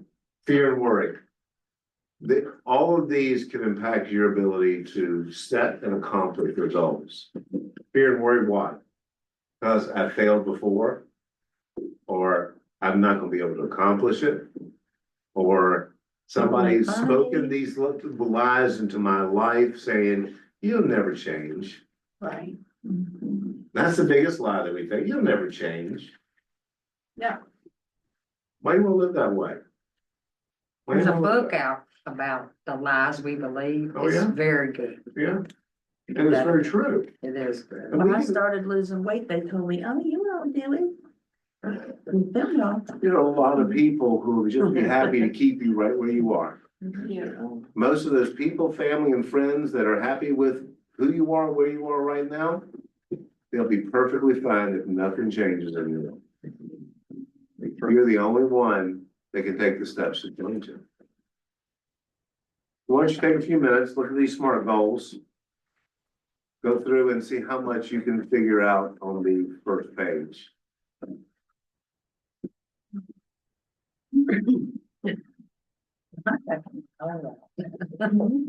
I put my stuff up. Ain't nobody tell you school's over. You We have a half an hour to go. Somebody give you a cap and a gown? Tomorrow.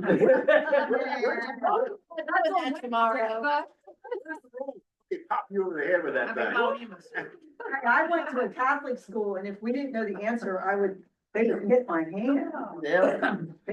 Do you know the only multiplication table I remember is 6 8's 48 because they, you know, that thing pulls out of the desk. She made me over there and put my dress up and smacked my bottom with a ruler. I smack them back. It was on the island. There was 3 grades in the classroom. It was first, second, and third, fourth, and fifth. You know, and you only have like 60 In front of all these One- kids. Well, and he was a principal Never got too, there. but it was a little tiny school. Mrs. Englehart paid for our schooling.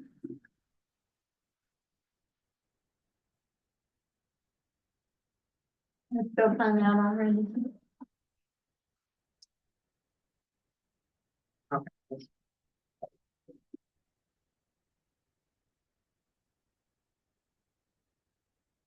I think I have a goal right here. I wrote down.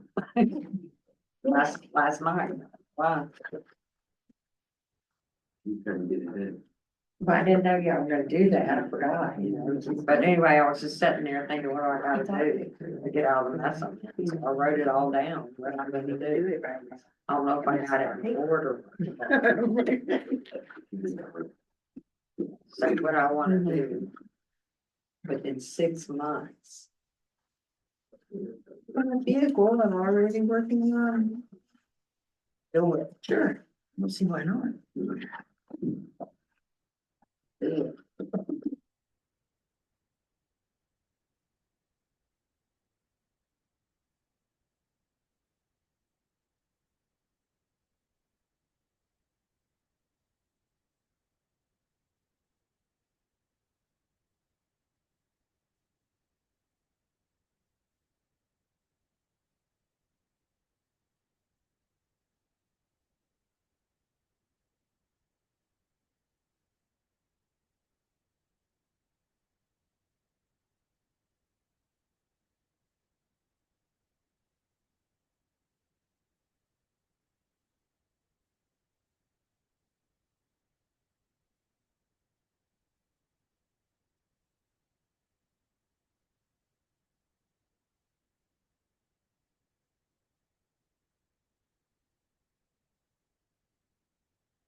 You can make up a room, right?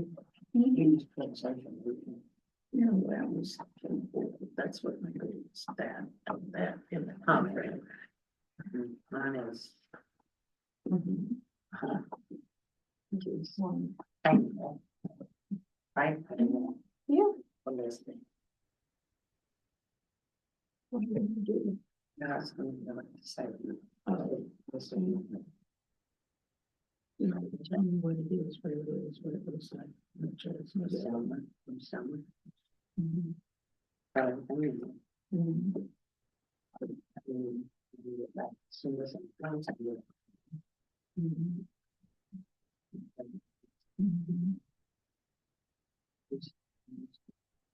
The reason that I said that is like when, like, without getting derailed by other people. So if you have a project that you're working on and you're trying to maybe paint your kitchen or something, and then your friend is calling you away to help them, then they can help you to paint your kitchen to make up for the time that you went and helped them. And I think that's more like a matter of, you're gonna Bartering. take my time, so. Like, that's what I mean, more standing up for yourself so that you don't get derailed. That makes sense. You're gonna say because your friend gives you. Oh, you can touch my little pictures now because they're on a nail, they're not glued on it. So that barrier, that boundary got taken away. Oh my gosh, you killing me. That's your good news to me. Thank you, that also made my day. Oh my God. That's not allowed away. Yeah. You ever just feel like you're emotionally drained? Yes. That's the way I feel. That means you need Yesterday. to restore, refill, reset. That's what So I- remember, my devotion today is where do you need a reset? That's where you need a reset. And I'm hoping that being here is helping. It has, it is, it really has. You just don't know. Just wanna. Don't know. All right, does anybody want to share? I will. Okay, go ahead. I wanna sell my house. Okay, So, I'm not from down, Anita. I'm from Salem, where I'm around people, you know. you live out in the movies, not around me. I'm not around anybody and I live on an acre and I'm stressed out because nobody wants to come help me do anything and I'm only one person. Everybody leaves me alone, nobody comes to visit. I've been alone for the last 8 years and it's very stressful for me. So I want to sell everything in my house. I want to fix the house up and I want to sell it before this year is over. And even if I have to kill myself getting everything out to sell it inside yards, I'm gonna sell everything I got to be able to get a car and to go back to Salem. I can't handle it. I wanna be around my kids. I wanna be around my daughter and my 2 grandbabies, So that's what I wanna do, cause I'm tired of being. So what are the steps? Well, I What's your thought plan? I'm starting to sell stuff out of my house. I just sold a trundle bed. And emptied a room. Emptied one whole room, got rid of all that stuff. So I'm getting ready to paint that room. So And one room at a time? is yes, that your- one room at a time, Okay. because it's all I can handle, because I'm only one person. I don't even have a car. I can't even haul stuff to the Goodwill or to the church or nothing. And I get stressed out about it. So Because that's with, good. I mean, you're focused on one room. I Yeah. can handle one room. And So- then what's gonna happen is, oh, wow, I got that accomplished. yeah, as soon as I see that, because I am that will, so every time I leave a class, which is being around all of y'all, makes me feel good because you're all people. I'm a people person. And so when I get home, I'm like, oh, I can do it. And so I accomplish one thing. And it does help me. So I hate that it's gonna end. I mean, it makes me wanna cry. I hate it's gonna end because I just like being around people. And so when I go home, I'm lonely, so lonely. It makes me That's why when cry. you volunteer here, then you'll still have that I feeling. can't get here. I don't have a car. I know, but what you call it, probably would drive you once a week. Well. Where do you she does- live? I live off of 24 in Manita on Metaspur Road. It's far out. The cows are in front of me, the cows are behind me. We're surrounded by. And I live on an acre. There you go. Watch out for the Come bull. with me. Yeah. Wow, anybody And we'll will pick go- me up, I'll go. We'll go work. I'm ready to clothing. I'm sorry. Get him out. Do you have a sewing machine? I do. Got back in my little hole back there. Stuff that needs repair, I'm really good at that. There you go. And I Sewing can sit down and do it. I can't Anyway, so I'm stand sitting there every day rocking on God. And can't go nowhere. So you said you got one room accomplished? Yes, I haven't got it painted yet, so I put the plastic down on the floor and everything, put the pans in there. But I was so tired from helping those people get that trundle bed out. My little muscles were hurting. I thought, oh God, I can't even lift the So pole. you have the paint and everything? Yeah, I got the kills I'm gonna put on it, and Okay. then I do have Navajo white, but I'm not really too fond of it. I'd like to have something else. My husband and I wanna have an acre, maybe we'll look at it where you are and see if we can. How sell big our is, how house. big is your land?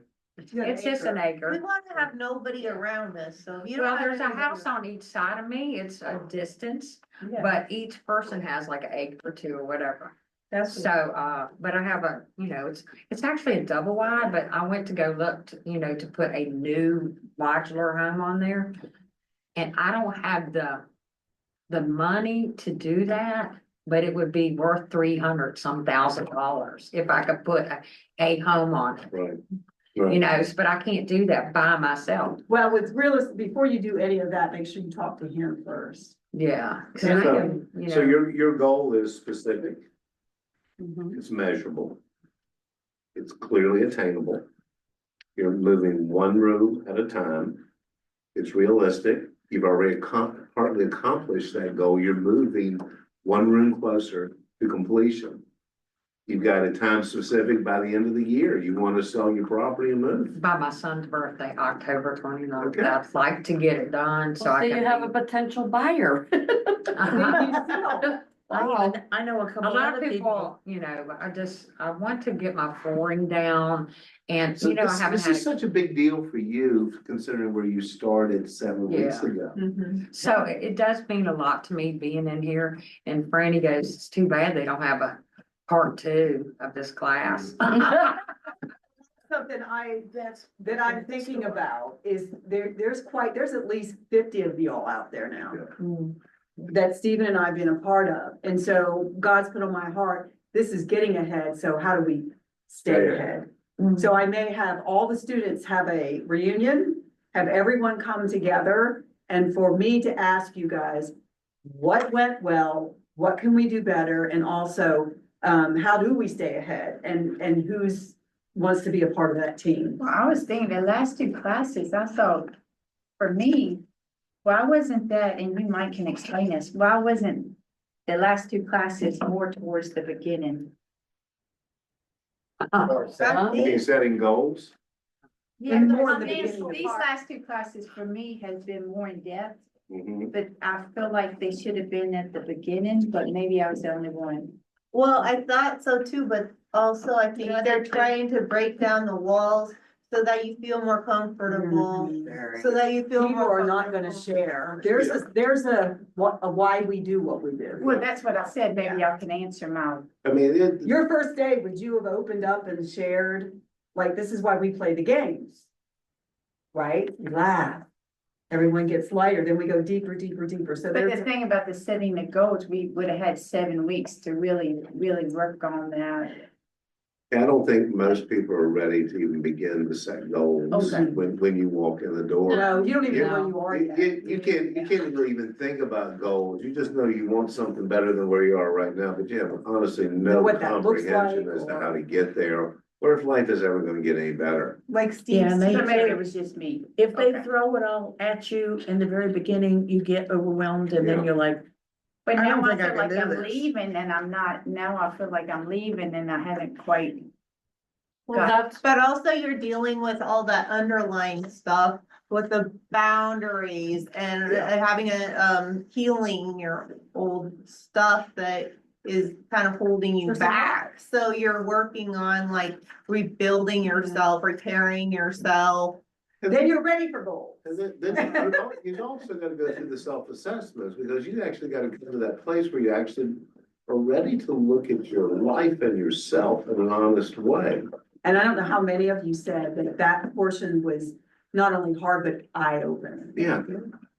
I mean, that's because this stuff is hard, right? This is more lecture than I ever like to do in a day. More than I ever like to do. And it's comprehensive and it's deep and it's a lot to take in. And I don't think you'd be ready in the first 3-4 weeks. They call it, in teaching, they call it the learning the effective filter. Like when you were talking about the teacher that stressed you out and then somebody else made it sound more like you were able to do it, and then you were finally able to learn because they put it in a way that made sense for you, or made like Exactly, that's a good Yeah. example. you took away the stress, because it's like you just needed to know how to find the answers. And then you were able, that's, your teacher said something like that, and then suddenly learning wasn't as overwhelming, and so they're trying to lower that effective filter and the stress level so that you can just kind of be comfortable and take bite-sized pieces. Yeah. And see what's happening, this is interactive learning. Yeah. You're learning from each other. And some of us learn by sight and others of us learn by doing. Right. And then still others can learn just by reading. Yeah. And it makes a And difference we in incorporate all of everybody. that You into a do. mix of Yeah. things.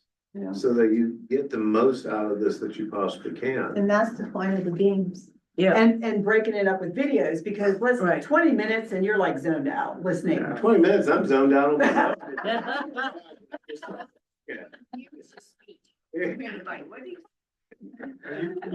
I'd much rather be, I wanted to be application. That's the reason why I go through the Fishbone and I get you interaction and we fill one out. Well, in reality, you will never use that.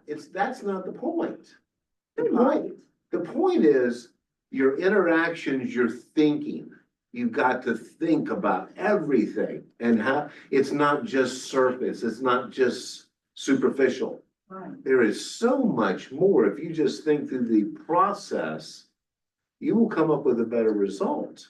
This is not just learning a topic or a subject. This is your life. Yeah. When I was growing up, like, I always struggled in school, and they said I was dyslexic and stuff like that, but I just struggled with trying to learn anything, and there was a lot of awful distractions too, but I took a study skills class, and when I took the study skills class, I learned how I learned, which helped me learn how to teach people. But when you learn how to learn, and that's like the Fishbone thing, and then you learn how to organize information so that it's bite-sized, so that there's like, it makes like more structure to it, more clear.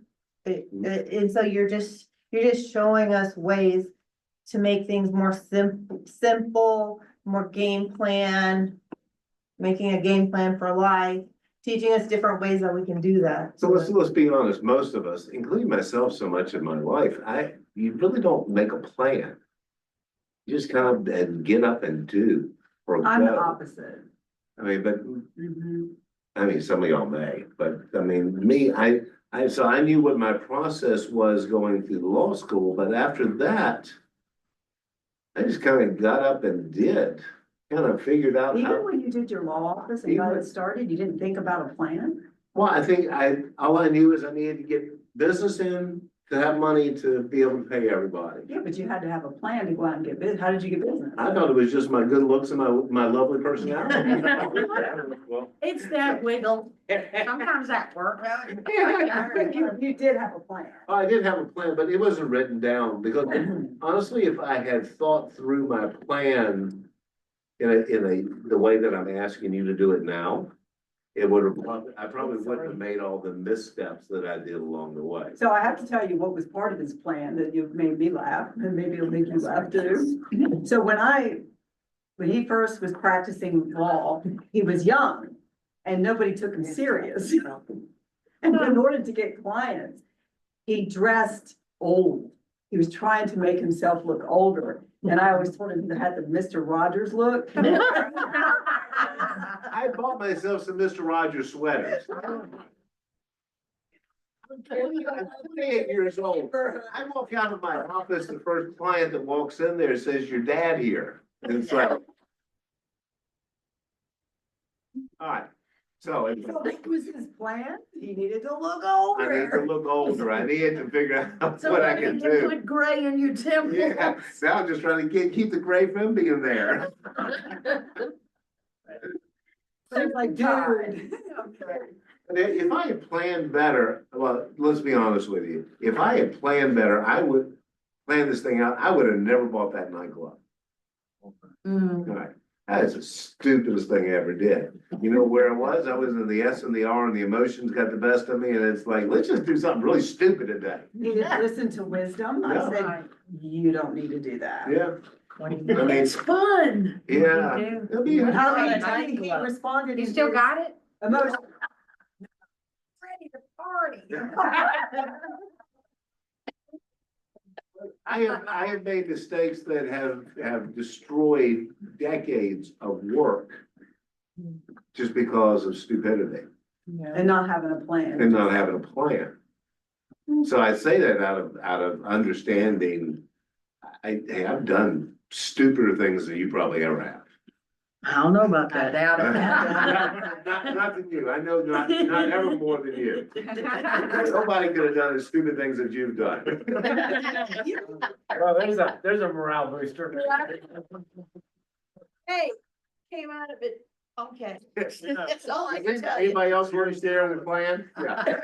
I'm opposite. Now, I wanna buy a house within a year, and my thing is, first I gotta get more income coming in. So I Right. can balance that, and then work with someone to make sure I have my finances straight.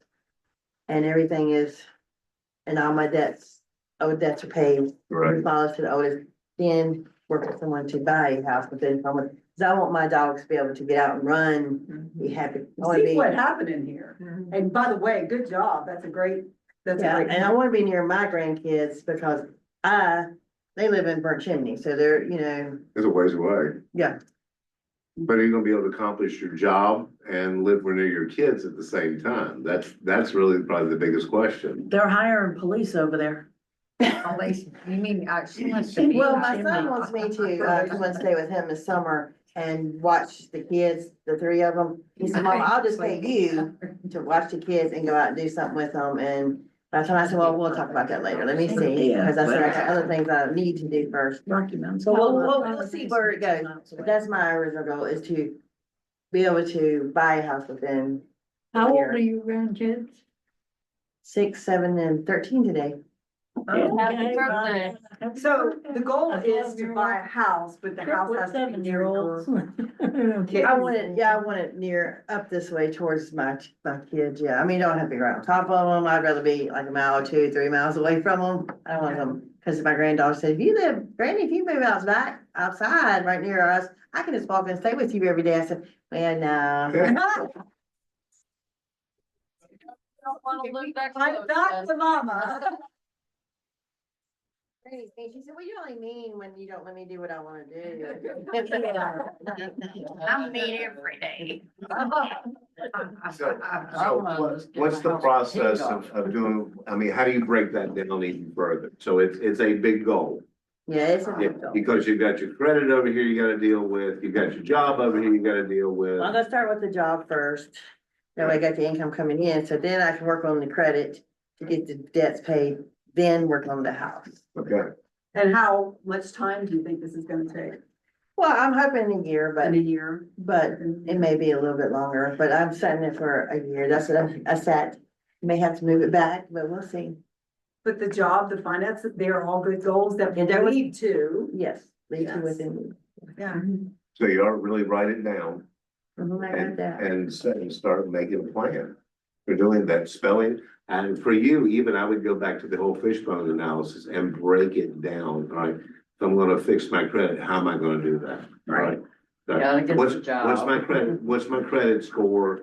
What are my delinquent debts? Can I settle these things? Do I need to file bankruptcy? What do I need to do in order to? Are you talking about that Wednesday, the credit Yeah, stuff? yeah, we'll go through credit stuff. I have worked with the creditor, Yeah, to help yeah, see where I need to be at right Yeah. there. good. Anybody else wanna share? I'm just gonna lose some more weight Okay. and, How are you gonna do 30 that? pounds in 6 months. Okay. With that balanced diet, it's not Yep. gonna work. It'll work if you look at it this way. Turn your hands upside down. The balance, that's the balance. You put one mosquito here and one mosquito But there. it don't elbows. That Tammy laughing. Oh, But I can do the same thing with vegetables. Good. I spoke earlier about my difficult goal, my goal. And it's gonna sound terrible, I have to stay away from my mother. It's very toxic. And I started Sunday. Staying away from her. And I'm gonna have to deal with the guilt if something does happen to her, but for my sake and my sanity and my health and my happiness, I have to stay away from her. She's very toxic to me. Does she know she's toxic? Yes, she knows. She My knows. mother made a change that just completely blew me out of the water. I can count on one hand, and not use all my fingers, of the time I've heard my mother say, I love you. Oh, I know. I was talking to her on the phone the other day, letting her know how the kids were doing and seeing how she was doing, because she had had a kidney removed and just general talk. And she said, oh, I've got a customer in the store. I said, okay, well, I'll let you go. Love you. And she said, love you more. Oh. And I didn't know what to say. It broke your heart, didn't it? To be known that she loves you is a big gift. It's also good to know that I also found out through several conversations that she's right with God. And that's important to me.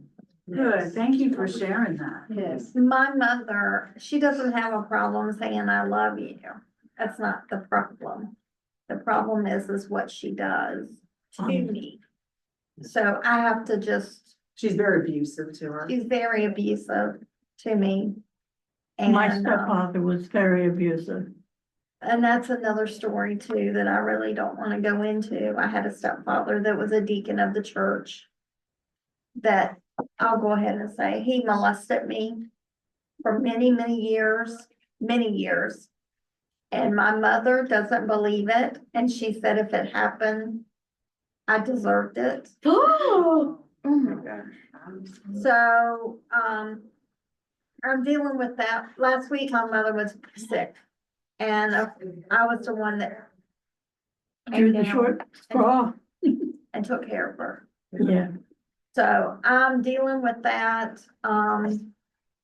When I first came home, I was very angry, and I started taking it out on my fiance because I was so angry about the whole week, about everything and then yesterday I was just calm, but I'm emotionally and physically exhausted Yeah. from the whole situation. And I've She got, needs a break from that. yeah, I need Wow.